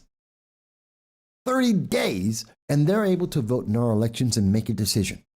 They're going to change your life. They're going to change how your taxes are spent. They're going to change what teachers are able to teach. They're going to change what police can and cannot do to protect you. They're going to change your life and world because they've been in the United States for 30 days. And they have one side, one party who are saying, we'll give you $15,000 per person. And the other one saying, you don't deserve that. You're an illegal alien. You broke our laws. Why are we going to reward you? Which one do you think they're voting for? How do you think that's going to affect you? And why do you think people are saying that there is a civil war coming? Why do you think people are saying that we are being railroaded and there is a two-tier justice system, that people who are being charged with breaking and entering are insurrectionists destroying our country, as we're watching cities like Chicago and Baltimore and Portland and Seattle and Austin and Colorado burn before our eyes? And if you disagree with me, which is perfectly fine, yes, I have a lot of passion, but I'm paying attention to a lot of news. And if you think I'm misunderstanding, if you think my conclusions are absurd or wrong, if you think I just don't get it, 607-242-1582, call in, tell me. Just like Dal and Jason and Karen, send us a comment. Give us a chat, a tweet. Let us know what you think. I guarantee if you speak respectfully, we will respect you and we will listen to everything that you have to say. Because that's what our channel does. From anywhere in the world. If you're in the United Kingdom and you think I've got it wrong, if you're in France or Canada, India, down in Mexico, or anywhere in the United States, please tell me. Jason mentions nearly 1 million illegals will be voting next year. Not next year, Jason. This year in New York State and New York City, 800,000 illegal aliens will be voting in elections. Yeah. And that number comes from New York City itself. Dalgrim mentions, usually YouTube shows how many viewers are watching the stream concurrently. Seems they removed that stat from the consumer's end also.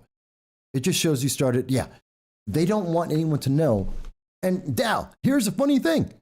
You're watching it live. If nothing else, if you were the only one, it should show you. Karen is watching this right now, and I'm not seeing anything from Facebook. And I guarantee you guys, you are not the only ones. Maybe they're getting ready to shut down the channel. Maybe they're going to shut down the live stream. I don't know. Because I've said something that I shouldn't say. That the building blocks of 2022 are built on quicksand. That they are not built on the freedoms or the Constitution as we have lived them over the last 5 decades. Maybe they're upset the fact that I'm pointing out that CNN is filled with corrupt or potentially corrupt individuals that have committed absolute, in some cases, potentially crimes and absolutely journalistic, ethically wrong actions. And that they are manipulating the very words people are watching and reading so that they can get a political outcome. And I can show it to you by comparing CNN versus other left-leaning media. I'm not making this up. I'm showing you what Politico is saying and what CNN is saying and what The Guardian is saying. Every single one of them are left-leaning sources. All of them are considered internationally credible. And they are telling you CNN is lying to your face.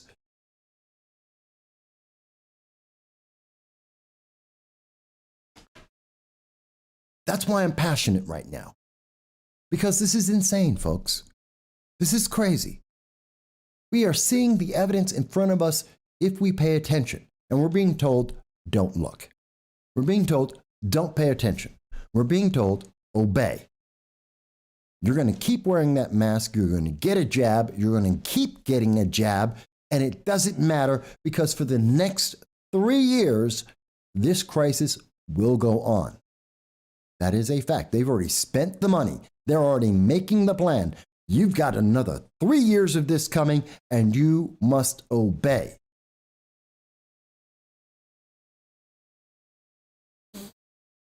You know, I wanted to show people, I was trying to think, because I know there are people who are saying, well, Mike, you just don't understand the insurrection. You don't understand what an insurrection is. This is an insurrection.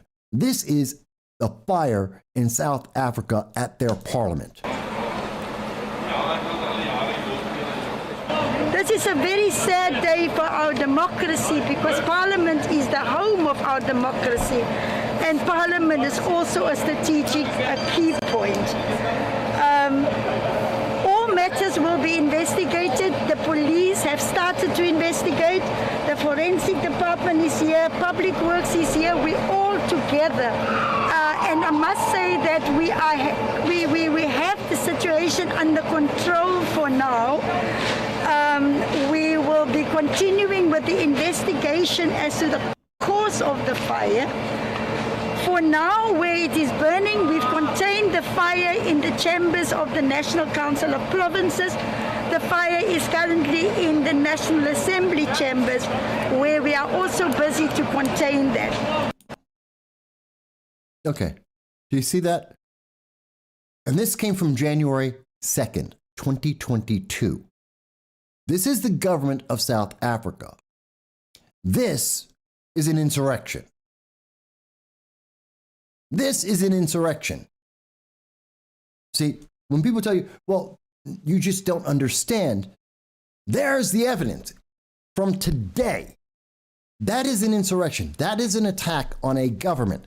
That is someone going way past the line and doing something to destroy a government and its ability to conduct its business. That didn't happen in the United States. It did not happen. A bunch of people were let in. Some people broke in. One woman, Ashley Babbitt, was killed because a bunch of people said, I don't like the count. And I wish I could tell you more about Arizona and the count in Arizona. But all I can tell you, because the last time I literally quoted the news media, the major mainstream news media, and told people about the count in Arizona, this channel was shut down for a week. A week. We were silenced. Which means to me, you should pay attention to what's going on there. That means you should ask some people about that. But I can tell you that whatever your criteria is to try and decide what is an insurrection, as we come to January 5th, if we're going to see January 6th, you're going to hear news media and other sources talking about a second civil war, something that we have been warning you about since 2018. One of the first news media outlets to tell you this was a problem and it was coming. I want you to think about what's going on. What is a real insurrection? What is true? I'll ask you a question. In looking at South Africa's parliament being burned down, does that remind you of January 6th? Or does that look more like what happened in in Minneapolis, or in Seattle, or in Austin, Colorado, New York City? Which one does that look more like? Which image comes to your mind first? What happened on January 6, 2020, or all the others? Because your eyes can tell you which one this is more like. Now, you may disagree with me. Again, that's perfectly your right. But tell me why I'm wrong. Tell me why you don't see that. Tell me why. Don't quote the news media that I am showing you is lying to your face, and I have shown you, based on left-leaning news media alone, how they are lying to you. Don't tell me the manipulations they've already given. Tell me why you think that. I respect you. If you think I'm wrong, I respect you. Tell me why. You will not be embarrassed. You will not be abused. You're not going to be insulted. You speak respectfully. You will be treated with respect. Call in 607-242-1582. And if you agree, call in 607-242-1582. Because I know this is still going out. People are still commenting. They just don't want you to know that it's happening. They don't want you to see this. On all the news media, they want to hide this from you.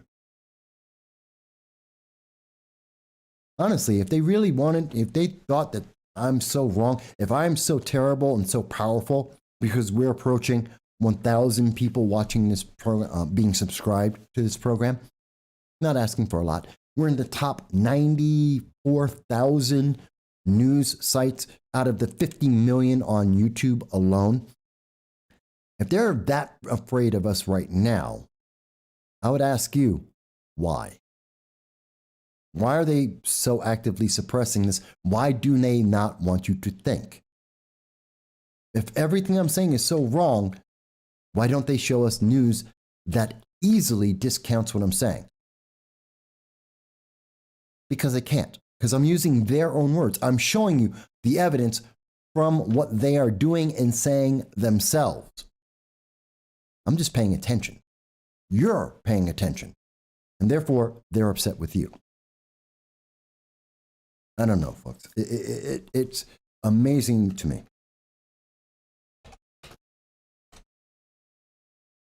Excuse me one second. I want to write a question here.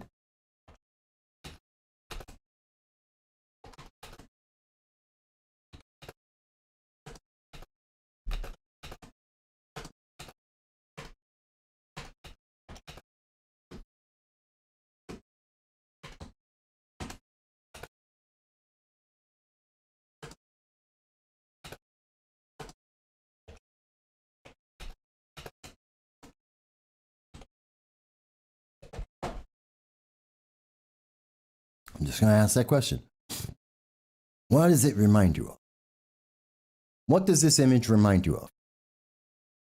Does that look like what happened on January 6th? Or does that look like the Wendy's in Atlanta? Does that look like any part of Seattle? Does that look like Minneapolis? Does that look like the 120 days of rioting in Portland?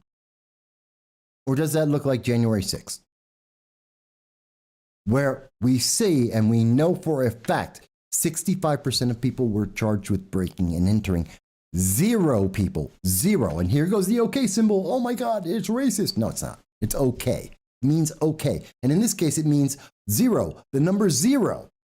0 people who were charged with insurrection, which is a crime and is defined in the United States Federal Code, as we have shown on this channel before. Dow, the fire happened today, literally today, a few hours ago, in South Africa. Dow also mentions it's been shown that the best kept secrets are kept out in the open because people generally don't bother to look. Jason mentions that, yeah, it's a mostly peaceful protest in South Africa today. Mostly peaceful. And by the way, if you're wondering, this is being reported by Reuters. So it's not just some random person, Reuters. So again, we try to find the most credible sources to let you know what's going on in this world. And I have to think that part of this is all coming from the fact that we are watching the world, the United States, lead the rest of the world into more and more draconian actions. Because while the United States may take a small step because we have so much freedom behind us, the rest of the world doesn't have that freedom, and therefore their governments take leaps. For every small step the United States takes to become less free, the rest of the world leaps at being less free. Whether that's China attacking Taiwan, whether that's Russia trying to take over the Ukraine, whether it's Belarus trying to destroy Poland, whether it's Australia and the Netherlands locking down their people and throwing them in internment camps for not obeying the government, whether it's Canada that is punishing people, literally fining people and putting them in jail for using the wrong words that the government doesn't like. The United States is leading this because if the nation that is the most free in the world says you can't talk about the pandemic medication mandates, then the rest of the world just goes. That's why you get to see Australia say, well, if the United States won't even talk about it, we can throw people in jail because our people, the people in Australia, don't even have that right. The people in England, in the United Kingdom, don't have the right to free speech. They do not. They cannot question the government like I am right now. They cannot speak for themselves without fear of being punished by their government. And their government is deciding that, well, they're all racist and that they have to punish people and they have to lock them down. Even as their elected leaders flaunt in their faces the fact that they're not doing it.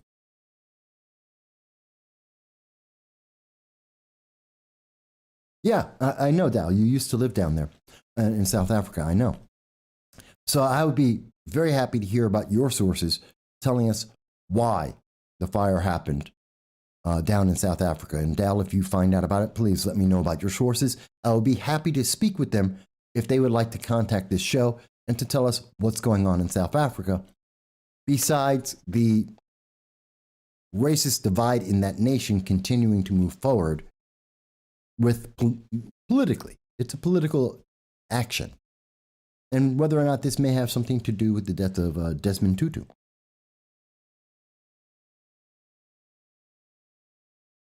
January 6th isn't just about January 6th. Again, our friends at CNN, and there's other news media, as I'm showing you, that also have comments on this. But Representative Marjorie Taylor Greene, sometimes known as MTG, as Alexandria Ocasio-Cortez is known as AOC, has been banned from Twitter. That happened today because she dared to speak on her views and the alternatives that may be available to the public, and she did not abide by the approved messaging and wording in reference to the pandemic and to the pandemic mandates.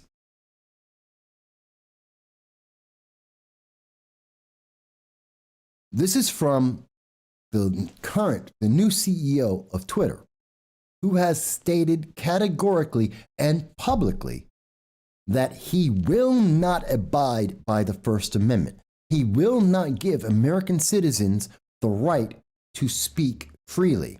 That is not a concern of Twitter, and that is not their objective. Which means, consequently, that their objective is to modify and to manipulate the news that you get to see, and to selectively choose who gets to speak and who doesn't. And that's a bit upsetting, because now we see that this representative, and I don't care if you like Marjorie Greene or you don't. I don't care if you think she's a radical or not. I don't care if she's a good person or not. She is the elected representative. That is a fact. She's a Republican Georgian representative. There are 720,000 people that she speaks for, or the majority of those who voted for her more directly. And she has just been silenced by a company that was willing to silence a sitting world leader. Let us not forget, 2021, Twitter jumped out and silenced the sitting president of the United States because they didn't like what he had to say. Twitter then said they don't believe in the First Amendment and they don't believe in your right to free speech. And now Twitter has silenced another congressman after years of silencing Republicans. And I can show you the hearings in Congress, in front of the Senate, in front of the House of Representatives, where Twitter admits, Jack Dorsey admitted, 800,000 conservatives and Republicans were silenced, including members of Congress. I can show you, and we have shown you on this program just last year, just a month ago, 2 months ago, where Twitter silenced the entire Indian Congress. The nation of India, their Congress, was silenced on Twitter.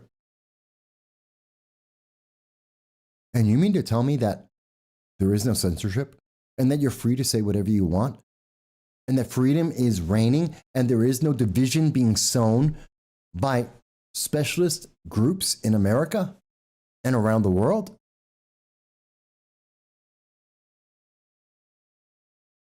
Dal mentioned that he wouldn't be surprised that the reaction in South Africa in attacking and destroying their parliament was an act of arson, because arson is a popular punitive action on the part of the people where they are dissatisfied with something. I can believe that. Now also, let me make this very clear. At no point in this program have we told you what to do with your health care. That's your choice. Speak to your medical professional. At no point in this conversation have we told you that people who committed the riots on January 6, 2021 shouldn't be punished for breaking the law. At no point in this have we suggested anyone should take violent action. We have not done that. In fact, we've said the exact opposite over and over. And we implore you that in 2022, you should go out and you should vote, because it's absolutely important. But we will be punished. We are being punished as we speak right now. The internet overlords are trying to suppress this channel from the information I am being shown. As Dal has mentioned on YouTube, they're trying to suppress this because we happen to be, as small as this channel is, one of the top 90,000 news organizations on YouTube, which has 50 million channels. We take pride in that we are continuing to grow. And we take pride in that.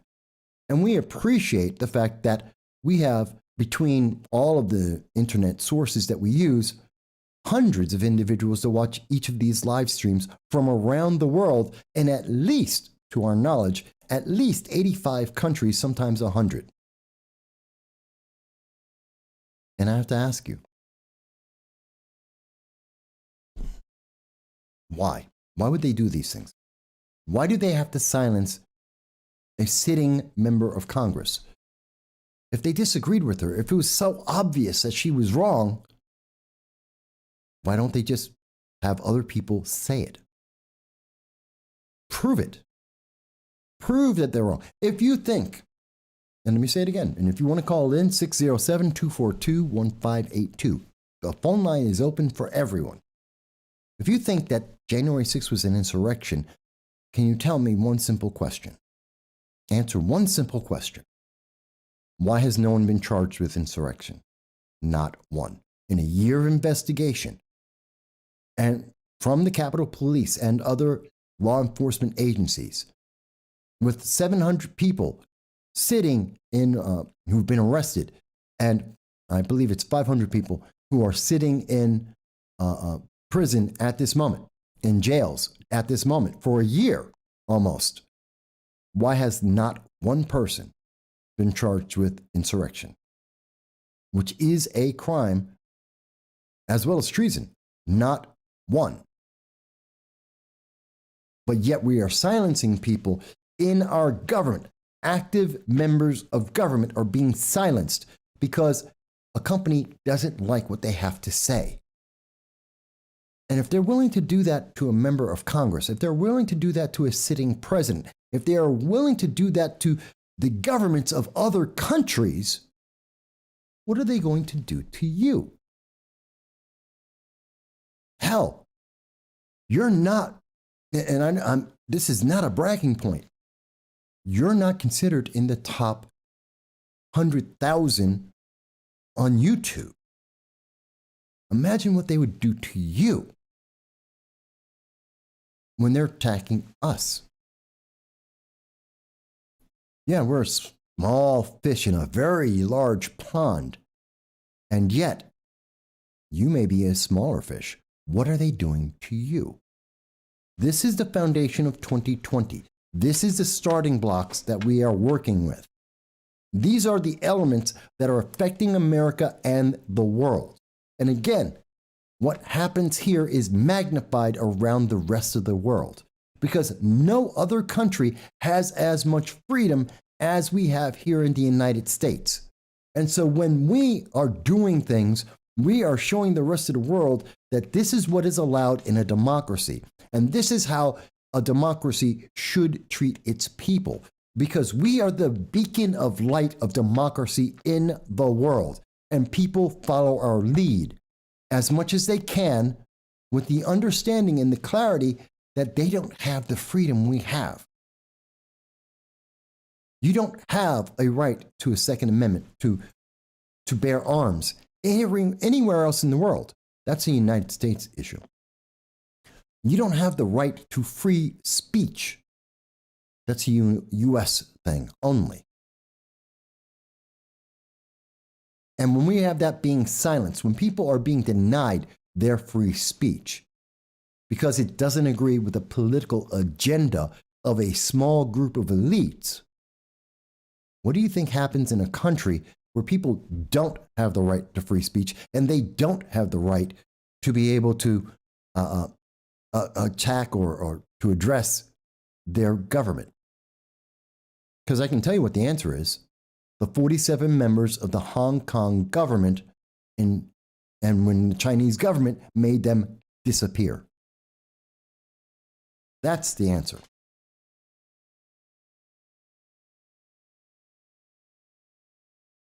And we're seeing this happen in a lot of places around the world. Let me take you to India. I know we're talking about the world. India.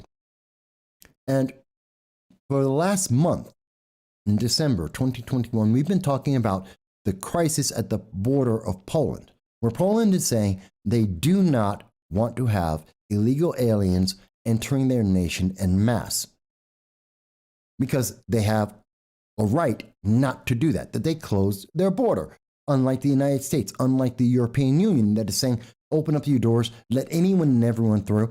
And we are watching as a consequence of that, that they have riots and they have race riots and they have religious riots and they have individuals that are going around raping women. That is a fact. It's not a question. It's not a guess. It's a fact. But this is affecting other people in the world because Belarus is using people from the Middle East, from Afghanistan, from Syria, to try and pressure the rest of the world. And it's affecting people even in India. This is from the India Express. And this is the story of four young men, who left India. And you may say to yourself, well, how are these people in the Middle East getting to the border of Poland? What's going on? Well, in this story, we find out that at least these four men from India were invited to Russia. They spent a month in Russia. And in that month, they were filled with propaganda and sent to go into Belarus to go to Germany, into Poland. That is a fact. That is the reporting. Quote, this is the father of one of the young men from India who were trying to get into Poland after coming from Russia through Belarus. Quote, he had never traveled abroad. This was his first visit, and that's why he got caught in this difficult situation. He didn't know anything. He went to Russia telling us he would work there. He lived and worked there for 1.5 months, a month and a half. Approximately a month after he reached, someone investigated him, brainwashed him. They filled his head with rubbish that he would be able to do this and that in Europe. Weeks after Hardeep, that's one of the young Indian men, reached Russia, he told his father that he was going to Poland by car. His father does not know the specifics because his son didn't tell him much. Quote, they duped him and he got influenced by that. He was told that he would be able to go to Poland and he would get a better life. He doesn't know who his son interacted with or who inspired him to seek opportunities in Europe or even what his son was doing in Russia. I wanted to read that story to you about what's happening to people in India and young men leaving India for the European Union via Russia, because doesn't that sound a lot like what's happening in the southern border of the United States? Doesn't sound that a lot like what we're seeing kids in colleges being told by socialists, that they're democratic socialist teachers, the progressive left? You're going to have a better life if you do what we say, if you become more socialist, if you go and make the country you are in, whether it's yours or not, more socialist. You're going to get everything. They're selling you a pipe dream that doesn't exist for political advantage, to punish others. It's happening in India. And I know no one is paying attention to that. No one is looking at that. No one is thinking that, well, that exists. But it's there. And I am paying attention to it. And I am telling you, that's part of the reason why the building block of 2022 in the United States is so unstable and built on quicksand, why we have so many people talking about a second civil war. We have these four men who went from India that were taken in by Russia, and in a month and a half, they were filled with propaganda and sent to go to Poland, along with thousands of people from the Middle East, including Iraq and Afghanistan and Syria. How many of those people were sent to the United States? We know that there were at least 3 known actual terrorists who were caught crossing the southern border of the United States in 2021, because our border is wide open. We know that 1.5 million, at least 1.5 million people entered the United States through our southern border with Kamala Harris on the job, doing her job, making sure that America is safe. 1.5 million people walked in the door, and 3 people at least were terrorists that we caught.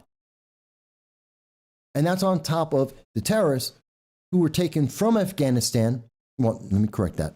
The criminals that were taken from Afghanistan, brought into the United States, and then released into the various states.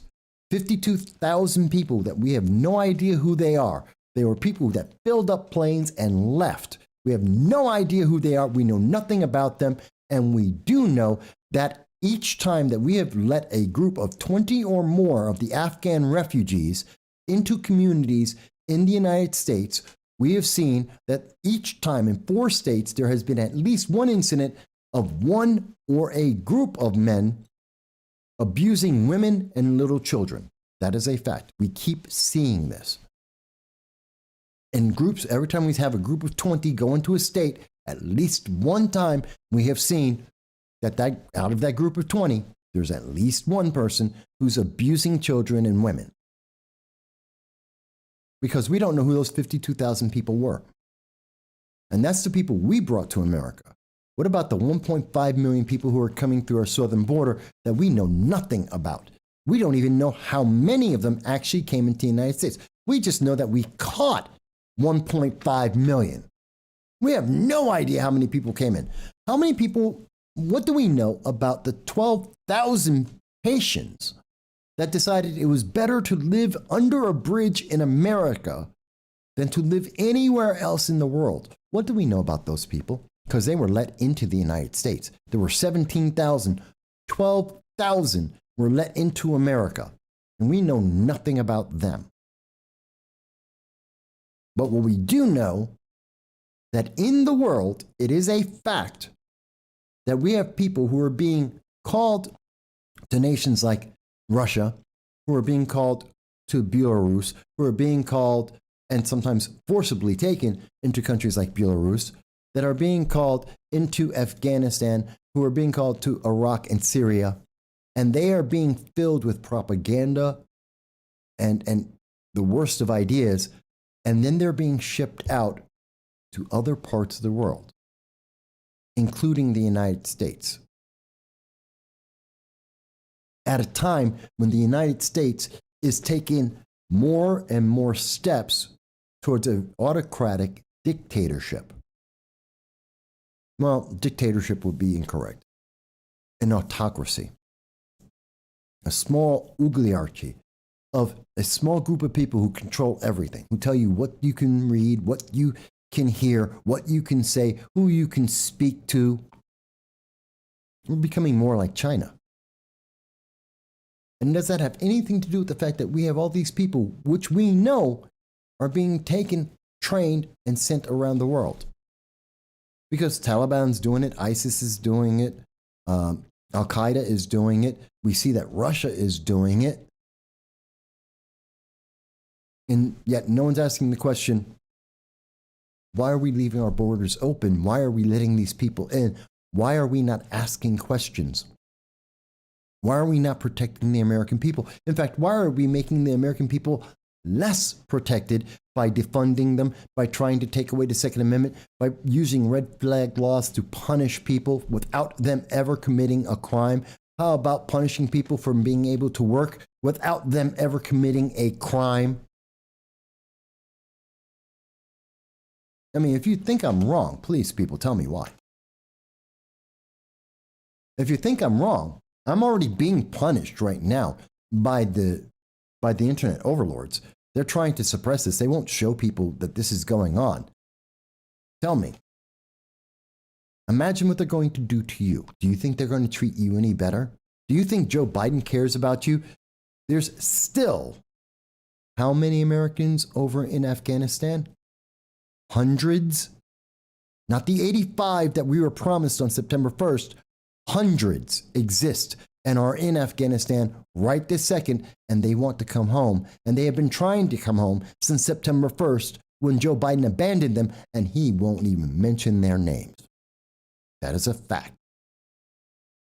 We have shown you the evidence over and over again from the United States government itself.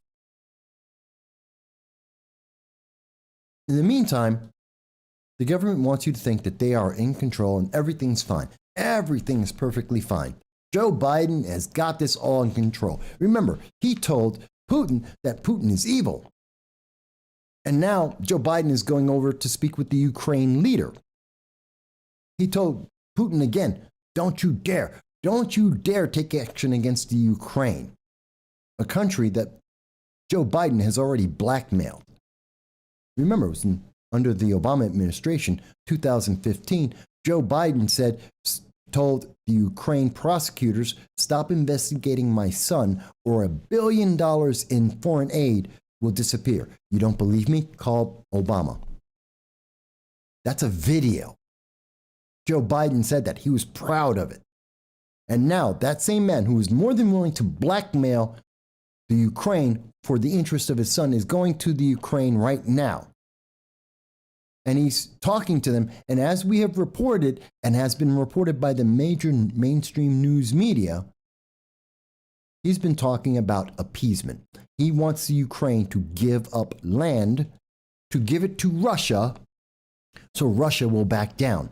As Russia has 100,000 troops on the border ready to take it by force. But Joe Biden's got this under control. He's got this. This is fine. It's not a problem.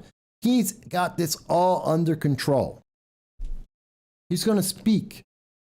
The Biden administration and the Biden-Harris administration will speak to Russia on January 9th and 10th. And they've been talking to Russia.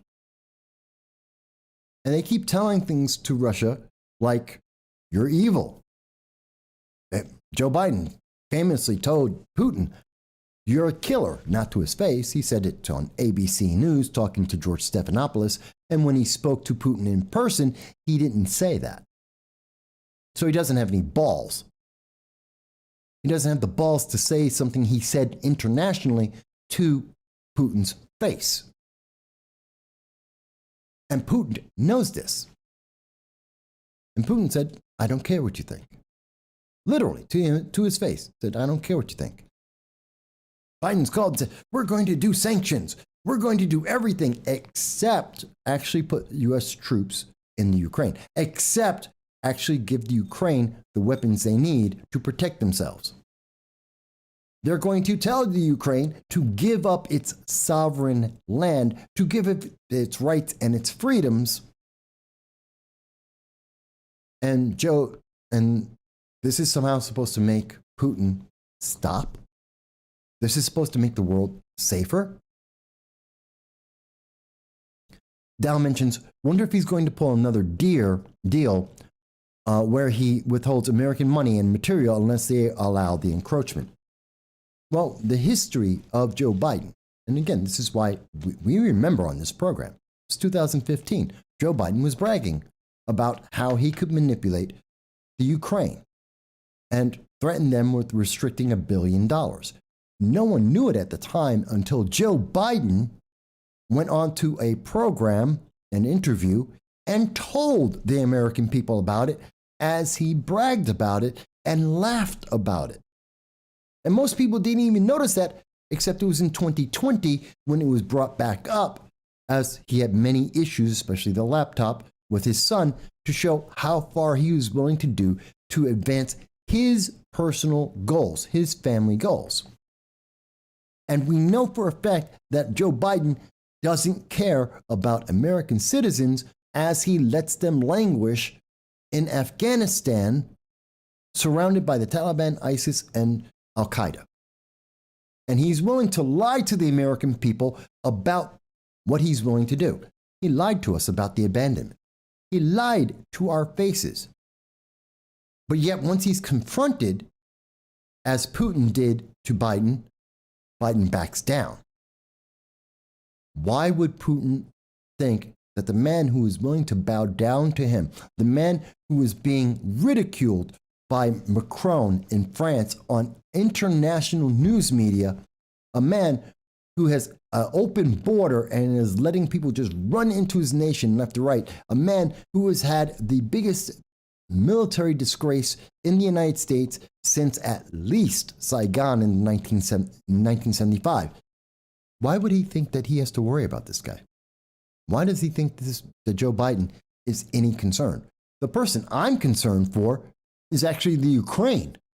I'm worried about them.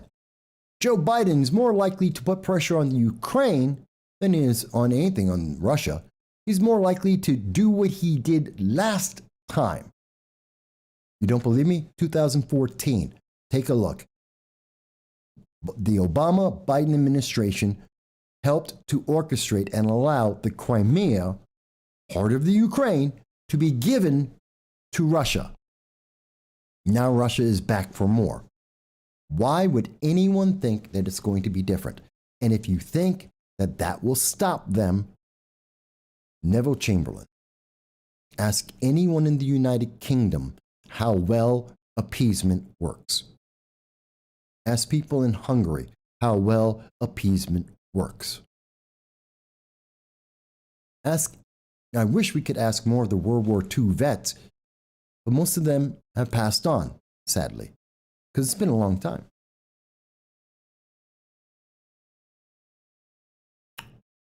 And these are all things that are happening. We have to understand these building blocks, and we have to understand that we have power about this, but that power is being manipulated, and we have to be aware and we have to be willing to speak about it. Again, you can call into the show, 607-242-1582. If you agree, you disagree, tell me why. Tell me why. I want to hear your voices. Whether or not the internet overlords right now will show that you're there, my phone line is wide open. But I think this is important because not only are we seeing politicians like State Senator Brad Hoyle. Yeah, Hoyle. His name's a little tricky. Introducing bills like Bill 7544 in the New York State Senate. And this is something that you're seeing in other parts of the country as well. This is a bill to buy the media. Okay, he wants to buy the news media. Why is that important? Well, at the same time, New York State, like many states, are redistricting. And tomorrow, they're going to tell the American people, the New York government, they're actually going to have a meeting and talk to people about how they are about to manipulate New York State. That they're going to take things from what they exist like now, which is this, and they're going to turn it into something like that. That's a big difference. And that's the good version. That's the good version of the plan. Here's the bad version of the plan. Again, this is what it is now. This is what it's going to become. And as much as you see, here's the thing. This is upstate New York. Do you notice almost all of that is red? New York State is controlled by the bluer than blue Democrats. This is one of the bluest states in the nation. It is second in its progressive ideals only to California. And the state is overwhelmingly, the public don't agree. And the state, because they have Albany, because they have Buffalo, because they have New York City, this state is being taken down a path where even the elected officials won't even stay. It's so bad that even Alexandria Ocasio-Cortez running away. It's so bad that last year in 2021, 300,000 people, approximately 300,000 people left New York. The only state that had more people leave than New York was California, 350,000 people. About 700,000 people left can't take it anymore. Got out of Dodge. And these are the people that are destroying the state so much, and yet they're going to redistrict it to make it even less positive. Because in all these numbers you're seeing here, as red as you think that looks, they took away one Republican. New York State has 26 members of Congress now, which we've covered before in the fiasco that happened with that. But there's one less Republican. There are fewer Republicans protecting and standing up for the rights of people in America. And that means the number of progressives has not changed. And if you think this looks bad, you haven't considered the other ramifications. What is this going to do to the other state governments? I'll give you an example of what I mean. This is the New York State Senate, which is a jumbled mess, especially if you look down in New York, down here, New York City. This is the new plan that they want to turn it to. Looks a lot better, doesn't it? Except this is geared towards more of a Democratic swing. They're going to control this state even more than they already do. In fact, even looking at the assembly, I'll give you a great example of something that's really funny. And I know no one's talking about this. It may be less interesting, but you see this little dot right here? I want you to see something. See that right there, the 123?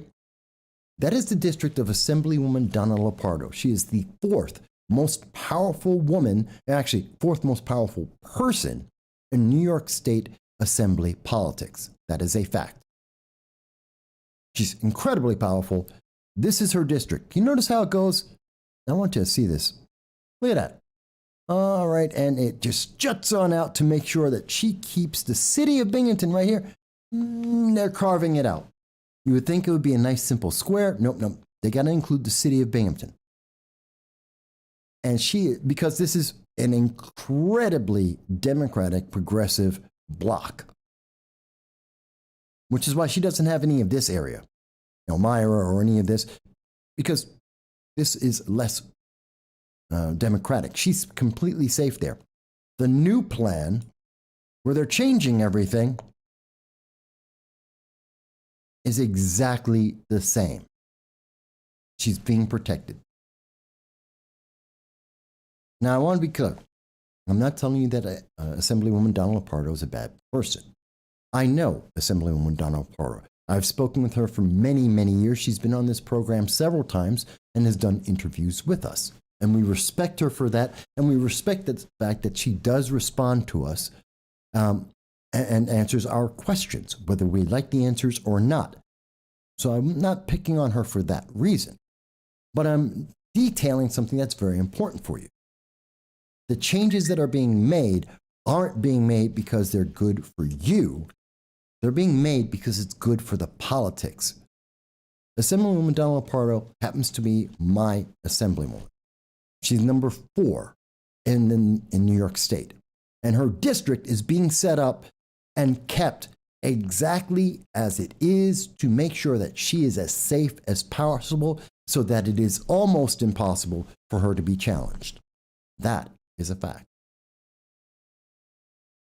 Hi, hot chicks. Good to see you. And I see Dow mentions more representation based on popularity density to further give advantage to urban influence. It's even worse than that. This is being maintained and it's being manipulated so that key political figures are protected. Now, I know for a fact that Assemblywoman Donna Lopardo will be challenged. In fact, I know who's going to be challenging her. And you shortly will be told, the news will be coming out very shortly. Some people may be aware of it now, but the general public will hear the announcement in the next couple of days. And we're going to be told about this candidate who's going to challenge Assemblywoman Donna Lopardo. But I find it interesting that because New York State lost people, because Binghamton, the southern tier of New York, lost people, the lines have to be redrawn across this entire state. and everything has to change. And I can tell you, Binghamton, New York lost people. And the government has decided, but they won't change the lines because they're protecting a Democrat and they're protecting the power of the Democratic Party in New York State. And everyone should be upset about that. Democrats alike, Democrats, conservatives, libertarians, and Republicans alike. We should all be upset that something so blatant is being done, that there is so little care or concern that they're keeping things exactly the same for her, to protect her, not to better represent the public, not to better represent the diminishing numbers of people in the southern tier of New York as people are escaping, going to other parts, not to protect the and trying to win back the 300,000 people that left New York in 2021. No. They're there to protect the politics. And no one else wants to talk about this. And that's upsetting. It's sad. It's troubling. That's 2022. That's the year that we're going into, folks. And again, I want to hear what you guys have to say. As always, we're here to listen to you. We're here to hear your voices, folks. We're here to 607-242-1582. We want to hear what you have to say. To tell us what you think about all this. Do you think in 2022 your vote will matter more or less, considering the redistricting and the fact that illegal aliens are being allowed to vote? Do you think that makes it better for you or worse? I really want to know. I'm actually going to ask this question here.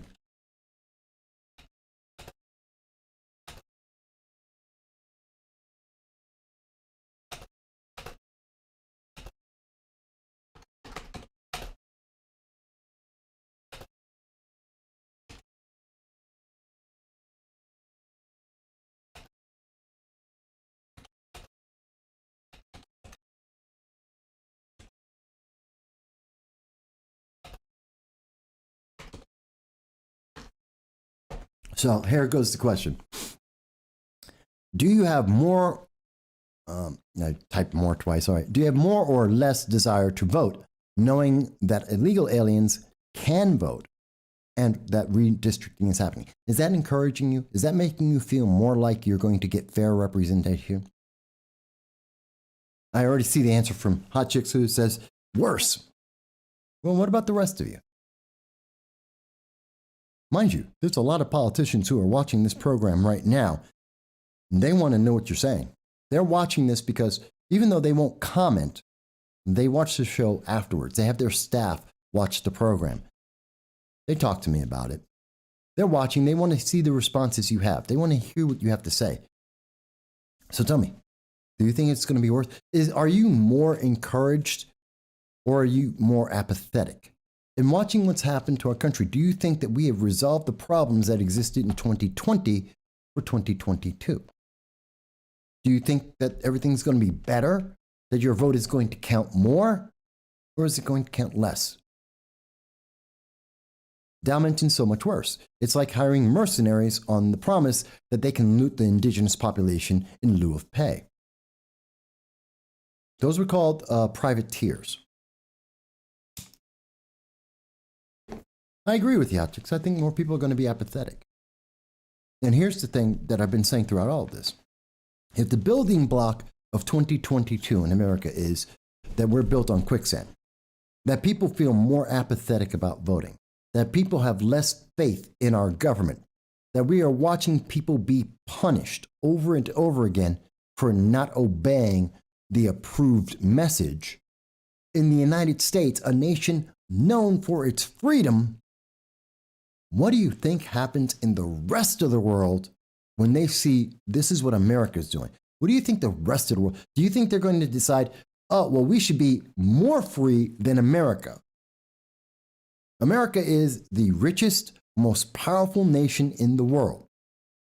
That is a fact. Whether you like it or not is up to you. If you're a progressive, you probably don't. If you're a conservative, you do. But whatever your thought is, America is the most powerful and the most rich single nation in the world. And we are the most free nation in the world. That is a fact. It's indisputable. That is where we stand. And if we are giving up on the freedoms that built this nation, built our wealth, and built our power, do you think for a second that Iran, China, North Korea, Russia, Venezuela, Cuba, that any of those nations are going to say, let's show America we'll become more free than them, that they're going to give their people more freedom than the United States has? I'll make it even easier for you. Do you think the United Kingdom or Canada, two of our strongest, best friends, the Canadians, who are not a threat to anyone, they sit on the top of the North America and nobody even thinks twice about them. No one's upset with them. Do you think they're going to give more freedom? Do you think they're going to stop punishing their public for saying words that the government doesn't approve?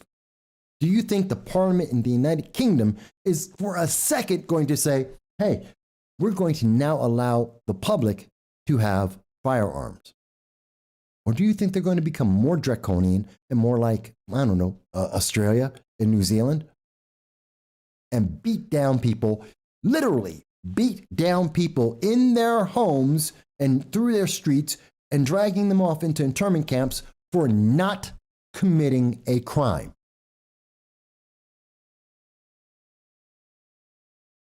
That's why America is important. Mike Bowie says, why do you think Binghamton leans left? Because of the colleges. So Mike Bowie, also a resident in Southern Tier, asks a very interesting question. And people sometimes ask me, Mike, well, how do you know what the area is? You speak about these areas. One, there are things like the Cook Report. If you've never heard of that, it's something used by political people who follow politics. It rates the number of people who are registered in any area, how many people actually come out to vote, and a few other political factors.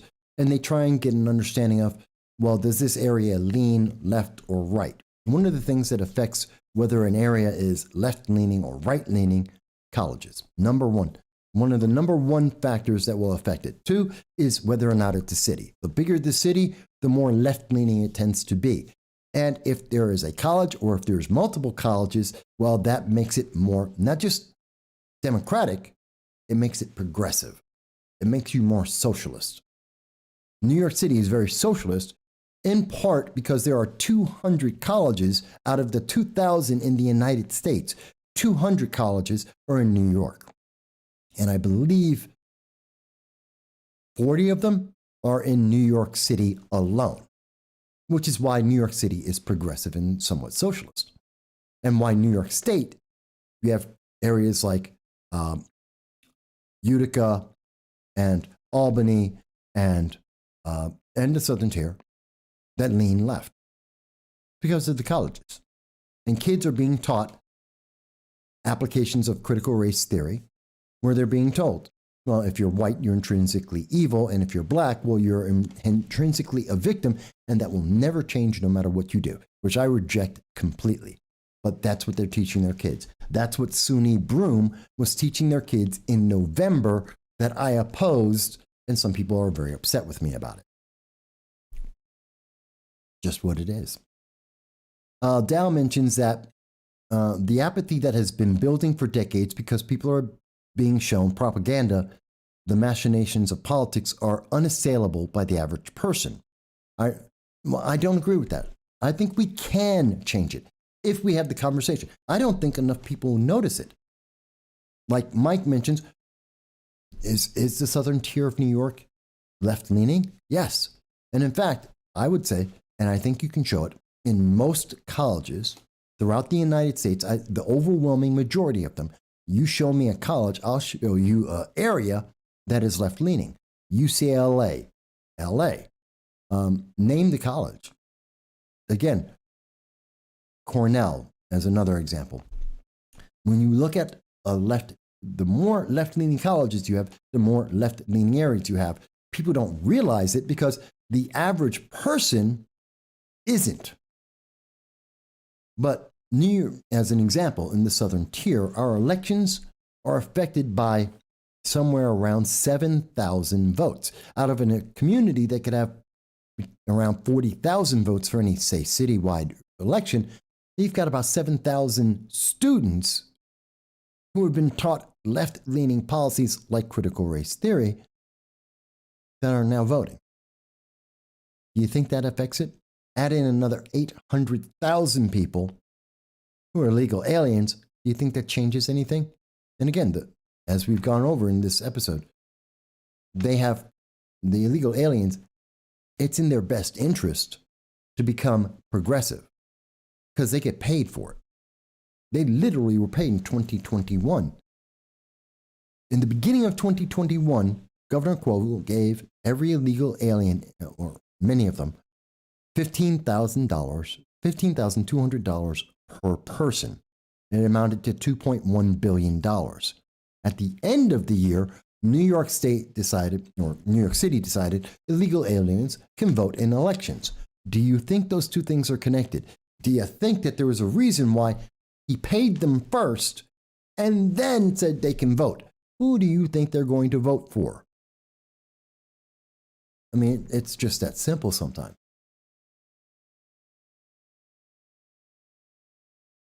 Now, Dow says part of the reason for Binghamton, the city of Binghamton, leaning left is because of the deals made between urban areas that export their welfare entitlements to upstate areas. Yes, there is a transition from New York State, and they get rid of the poor and they bring them to places like Binghamton and other cities. That's a factor, but I'd say it's more because of the colleges. And Dow, you may disagree with me on that, but I think the biggest factor is we are teaching the next generation not just to be compliant, not just to not be able to critically think, but also to be progressive. Almost the entire progressive movement in the southern tier of New York, like we see around the country, it's almost entirely people who are college students, a small group of college students and the elites, the intellectuals, almost entirely. The leadership isn't. The leadership is something entirely different, but the members are almost entirely teachers, college professors, college students. Should tell you something there.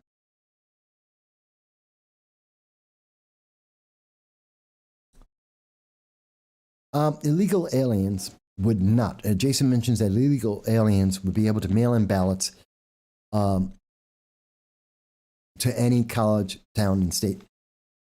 Theoretically, no. Theoretically, no. But realistically, maybe. Hard to say. But with mail-in ballots, how do you know who filled out the form? There's no way to know. Especially since there's no verification on it.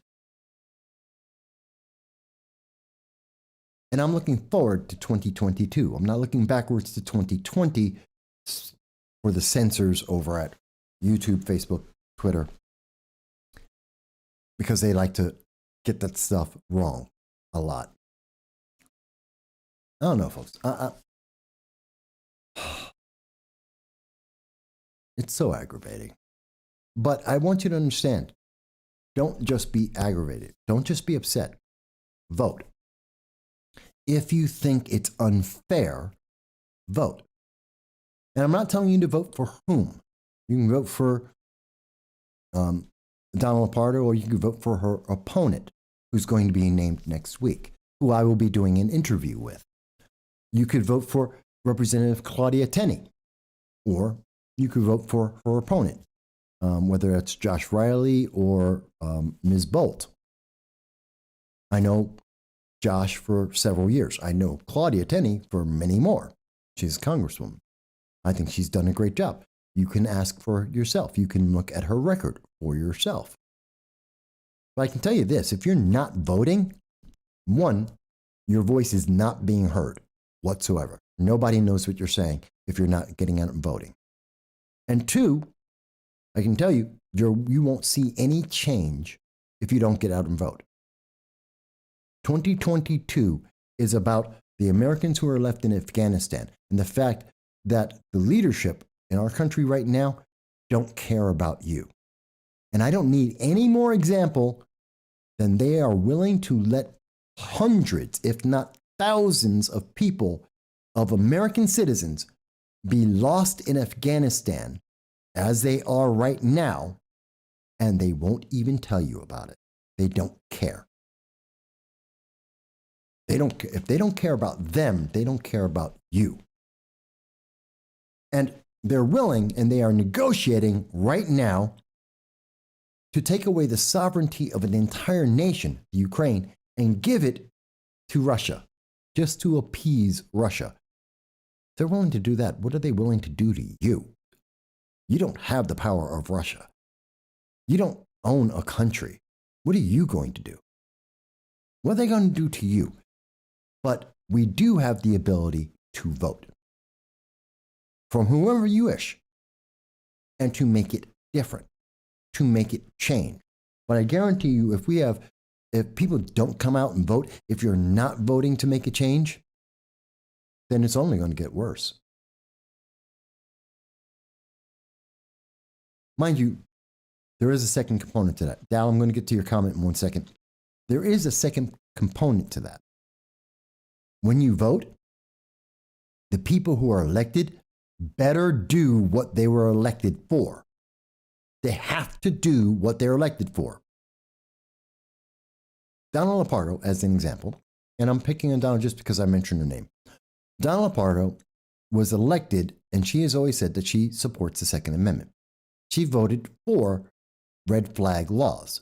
Donald Lapardo, in an interview with me that you can see on this program, you can see it, we've already done it, it's still published, said she knows that it was a bad law. She voted for a bad law. She said so herself. On this program, live, you can see it. She knew it was a bad law. She voted for it anyway. People are being punished in New York State because she passed a bad law. Does she deserve to still be in office? She won't speak about that law anymore. She's talked about other things instead. It's up to you. You tell me. But when a member of government doesn't do what they're supposed to do, why re-elect them over and over again? And maybe it's unfair to say that about Donald Lapardo. And I don't mean to beat up on her. Probably Jason Gunnar would be better. He's from county executive, and he's overreached his power immensely, wishing to lock people up, the American citizens, and to have you be a prisoner in your own home every other day. He has said that. And that's stunning to me. I don't know. By the way, we will have not only Donald Lapardo's opponent in the New York State Assembly race for the 124, we'll be doing an interview with them. We will be doing an interview with Josh Riley, who is running for the New York 22nd District on the Democratic ticket, along with Ms. Bolt, who we've interviewed already. We do hope to have an interview with Claudia Tenney, who is a friend, and we are happy to have her on this program. She's interviewed with us before. The door is open to Donald Lapardo as well. In fact, any candidate are more than happy. We will be speaking with Larry Sharp, who's running for governor. We have an open door to Lee Zeldin, if he wishes, and the appointed governor, Kathy Hochul. We will be speaking with the New Hampshire candidate, New Hampshire 2nd Representative Lily Tang Williams, who we've talked to before in this program as well, and she'll be doing an interview with us. We have many people we'll be speaking to so that you can make up your own mind. Dow says, I would agree that the indoctrination of our youth is a major reason, but the cycle is fed and perpetuated by families being labeled economically poor or disadvantaged and encouraged to take the assistance programs offered that send our youth to these educational institutions that continuously reinforce the progressive narrative. It's a loop. because you're not meant to not to escape. You go to school, you're taught, and as we've seen in Binghamton, we've seen in New York State, we've seen across this country, the application of critical race theory is in teaching kids, well, you're white, so you're inherently evil. You're black or a person of color, so you're inherently a victim. You're less than. We've heard that being said by none other than Joe Biden, that black people on CNN in the town hall said, a lot of people don't know how to use the internet. Hispanics don't know how to use the internet, that they're not as good. He said it himself. So we're hearing this constantly, and that loop is meant to keep you, because since you're not smart enough to do this yourself, you have to rely on the government. And the government, which is made up of people just like you, is supposed to be smarter than you, even though it's people who are just as smart as you. And they're going to make better decisions for you. I don't know how that works out, but that's it. What it really does is keep people in power. That's what it really does, in my opinion. You may say, Mike, well, you're completely wrong. That's a conclusion that's unfounded. Maybe. I don't. I think it's proven, as I've been showing on this show. Mike mentions, we still vote, but it's an increasingly corrupt system without term limits. And I believe in term limits. I absolutely think we should have term limits for every elected office. I don't care what office it is. Every office should have term limits. No one should be in office for more than 6 years, ever. Period. I don't care what you're running for. No one should be in office for more than 6 years, because corruption just grows from there. Dow mentions it's like the conversation you had a bit ago about people voting for their own misfortune. I imagine a good portion of the population is apathetic, more are willing to be complacent, and most just don't care enough to dig too deep and just go with what sounds good or feels good. A lot of people are going on what feels good. That's been one of the biggest motivational things in our nation. There are going to be almost nobody is going to watch the event tomorrow about the redistricting to learn how that's going to affect their country, to affect our communities. Because it takes work, it takes time. And it's during the day when most people are going to be working anyway. People aren't going to find out about it. No one's going to actually question or even pay attention to the fact that in South Africa, that is an insurrection. That's what we're looking at. We're looking at an insurrection there, not what we saw on January 6th. They're going to be too busy listening to CNN, who are discredited by their own actions. I don't even know why we consider CNN a major news source, but they're only slightly better than MSNBC, only slightly better than NBC and CBS and ABC. They're only slightly different than the New York Times. All of them have been discredited massively and have lied to the public over and over and over again. But people will go with this because the headline is catchy.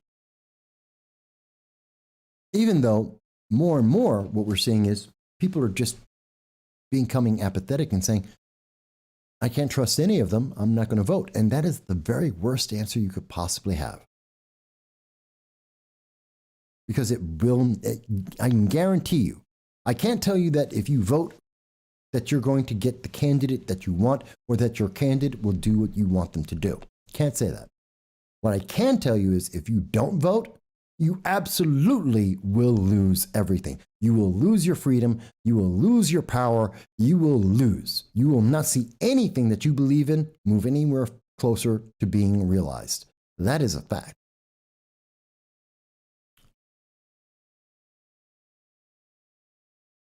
I don't know. And obviously we must be getting more popular. We keep getting the bots. They're jumping in. Again, folks, if any of this you disagree with, 607-242-1582. If you agree, 607-242-1582. You have the right and the freedom to call in from anywhere in the world to talk about anything we've spoken about today or anything else that you want to talk about. If you think 2022 is going to be rainbows and sunshine and unicorns, please tell me why.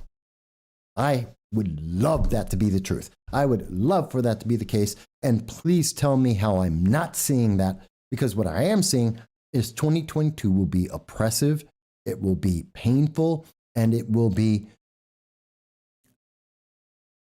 lacking confidence.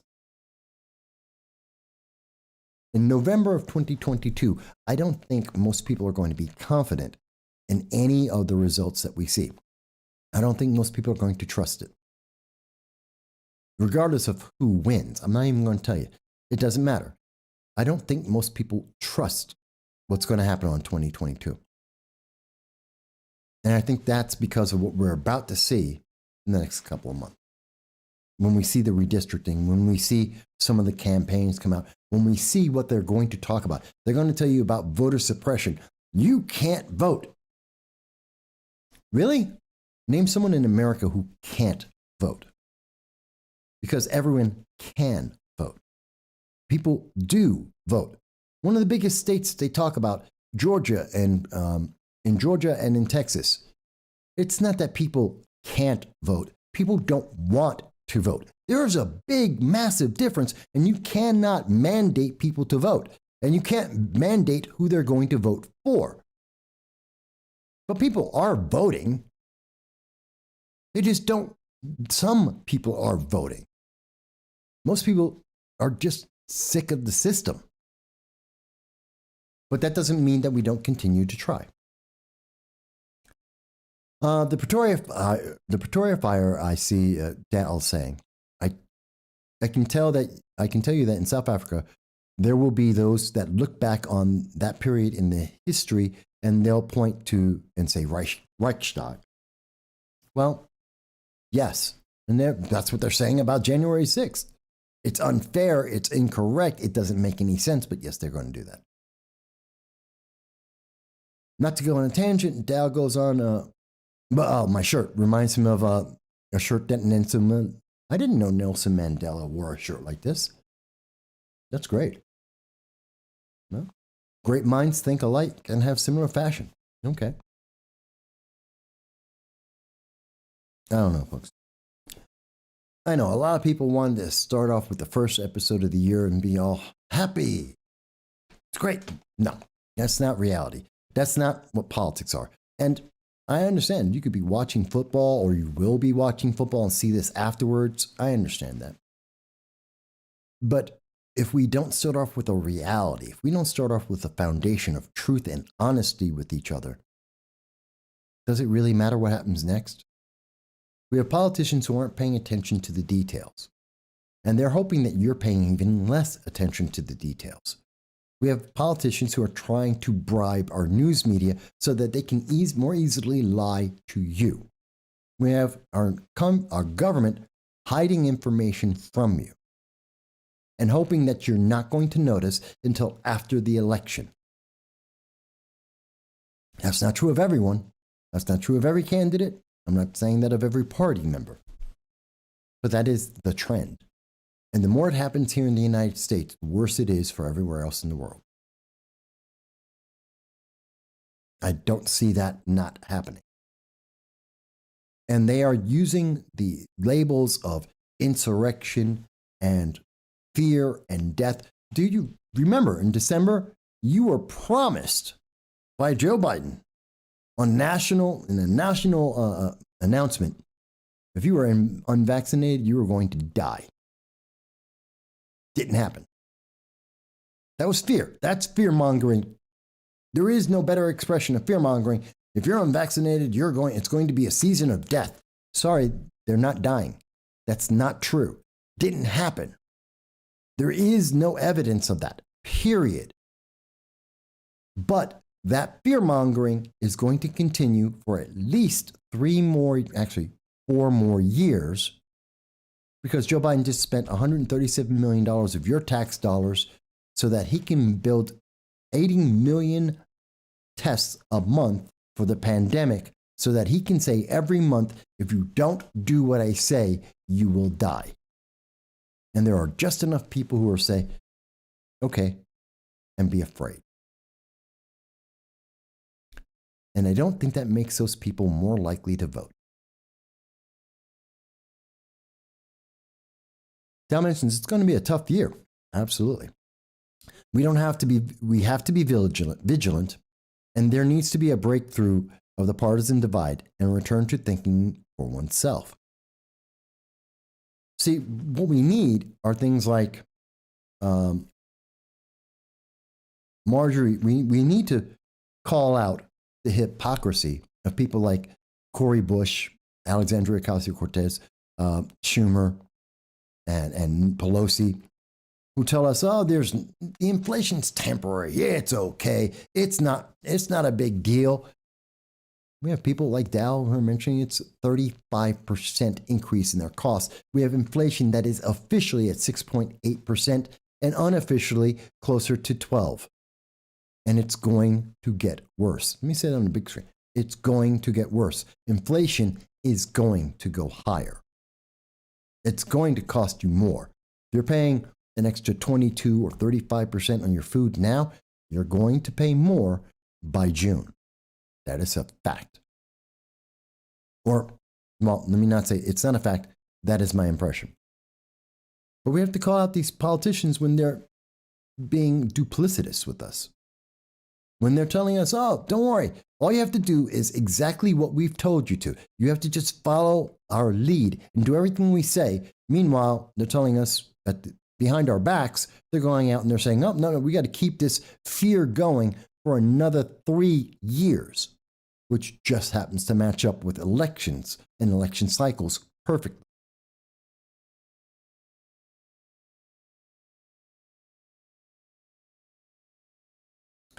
Mike makes a very good point. You could be tested for the pandemic and then the same day catch it. Yeah, that's absolutely true. But that's part of the fear. It's about fear. It really is. And if someone disagrees with me on that, 607-242-1582.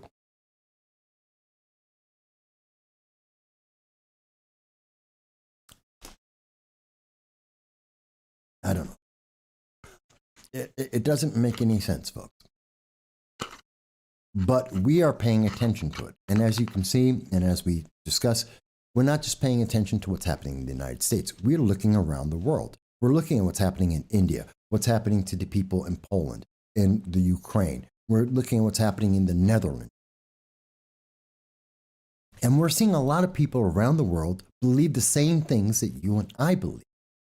They want to be able to speak. They want to live a good life. They want to work. They want to be able to get a good day's wages and spend it on things they want to buy.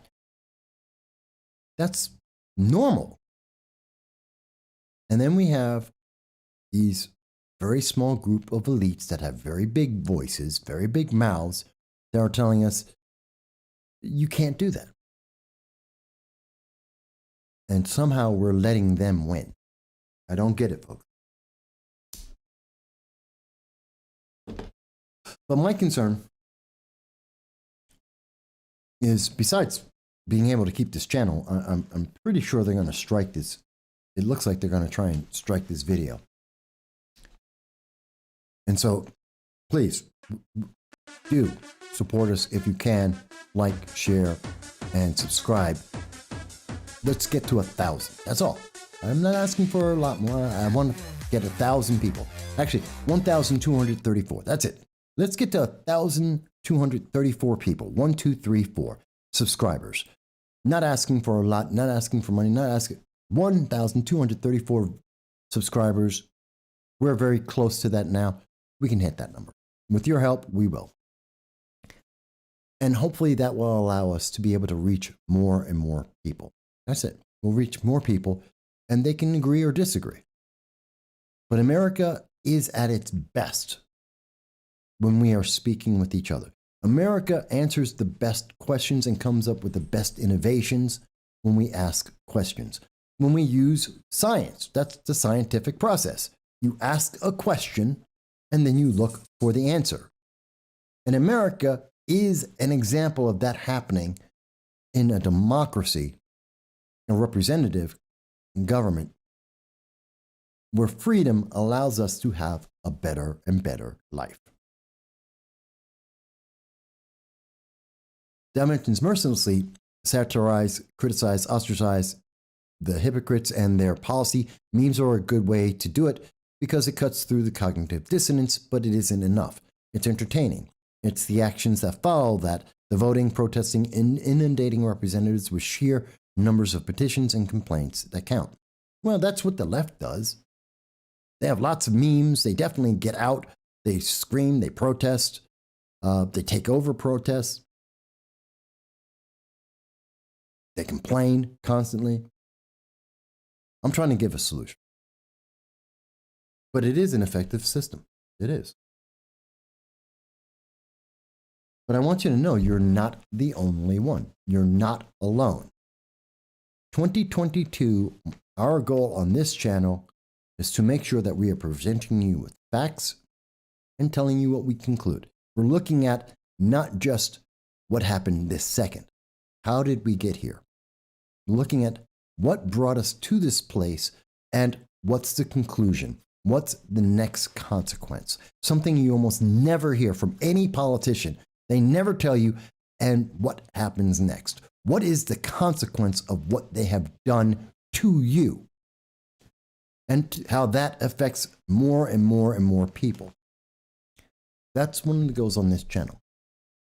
That's why we take our time to speak it out, to think about it, to really understand what's going on. And sometimes we're wrong. Sometimes we get it wrong. We don't understand. Sometimes we're right. But it's better to have that conversation. That's what we believe. We believe in the First Amendment. We believe in your right to be able to speak, to have that discussion, and to sometimes disagree with us, and to, or often disagree with us if that's the case, but to at least understand what we're all trying to do. And that's how we get to improve things. That's how we make things better. No one is helped when we tell a group of people, you're just racist. That's not an answer. That doesn't help anyone. Telling a group of people, you're a victim, doesn't help anyone. That doesn't make their lives better. Telling people that you are some kind of killer because you won't wear a mask is not helping anyone. That doesn't make it better. Telling people that they can't speak because you don't like what they have to say isn't making things better.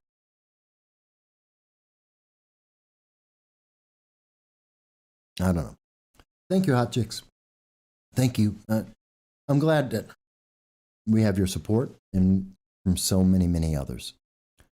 2021 was a great year. We grew. Our audience got bigger. Many of you got to meet me in person. I look forward to being able to meet with you, as long as it's respectful, and to hear your voices every single week. And we're going to keep doing this. We're going to keep coming out here. We're going to keep speaking, and we're going to keep getting interviews. We're going to talk to the politicians. We're going to ask them for answers. We're going to ask them, and then what happens with your bill? What are you doing? And are you doing it fair? We're going to keep asking Representative Antonio Delgado, what about the Americans in Afghanistan? What are you doing to bring them home? What about the refugees that are being introduced into New York? 62,000 people that we know nothing about. What are you doing to protect us? Oh, did they just shut me down? Nope. Still going. There it is. Okay, that's weird. And so, we're going to ask them the questions.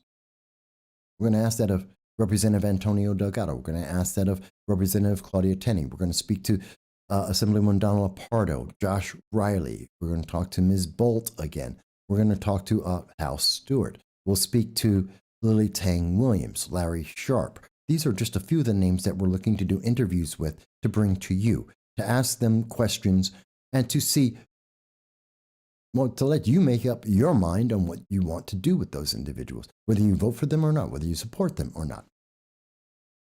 We're going to speak to the sheriff.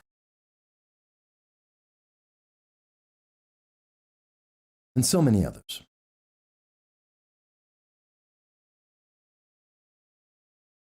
skipping? What, you're skipping down the street, hot chicks? What are you doing? I don't know what that means. Okay. Most of all, we're going to be here every week and throughout the week, several times a week, trying to give you insight into all the things that are trying to be hidden from you, to point out the discrepancies, the lies, the manipulation that is being used against you. We're going to give you the information so that you can make up your mind. And we don't do it in 30-second sound bites because, honestly, there isn't anyone smart enough. Einstein, Bill Gates, I don't care who you want to point to. No one is smart enough to be able to sum up some of these issues in 30 seconds. It's just not possible. Not if you want to be intelligent. Not if you actually want to have a serious answer.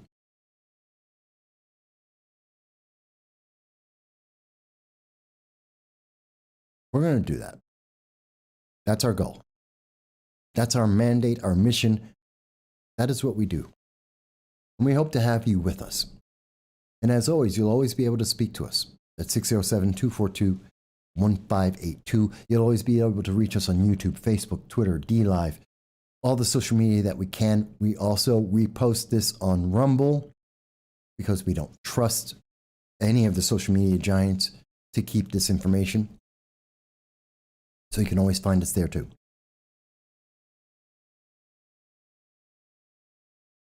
Dow mentions conversation helps solidify consciousness and messaging, leading to organization and mobilization of a populace in concert to enact the will of the people. Progressive have a good handle on this, but for them it requires unopposed control of the narrative.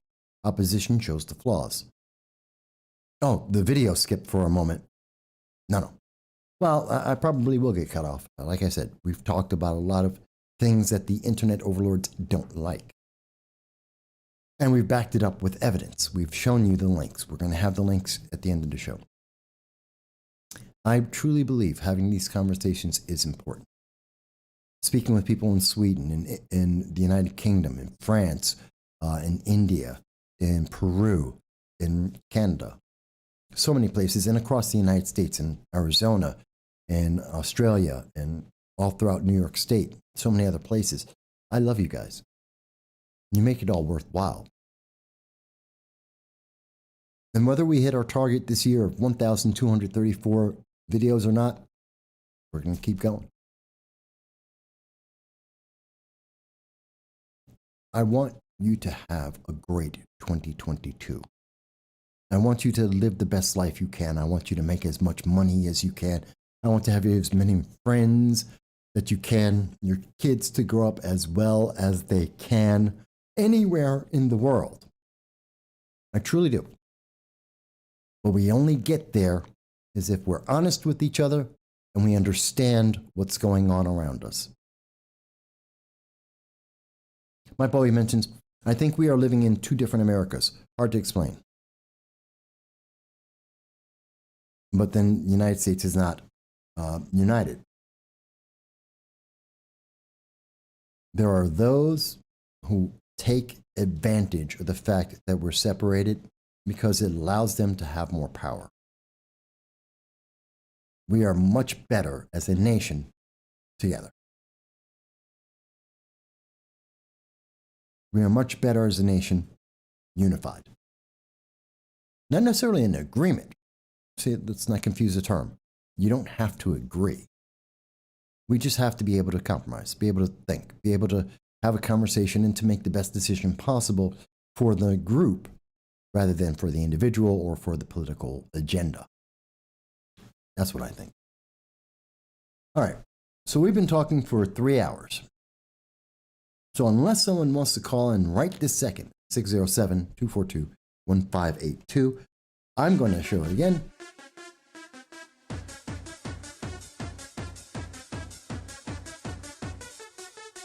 I hope that you will join us throughout the week as we cover various stories going forward, and we'll be doing interviews with many politicians as this is an election year. We'll be covering all of the issues like Bill S7544 and 7568 in New York State. Please look them up. Please pay attention. We've done a video on them. It is important for you to know what's going on and how that's being used against you. We will be looking at many laws, gun laws and others, and we will be bringing that to you as we can. We want you to be the best. That's it. The best. Whatever that may be for you, we want you to be the best. And we hope to be able, at our best, every week, every Sunday at 2:30 p.m. Eastern Standard Time when we speak with you. Folks, I love you. I thank you. I wish you the very best for 2022. We're going to work together to try and make it that year. Thank you so much. And I'll talk to you next week, 2:30 p.m. Eastern Standard Time.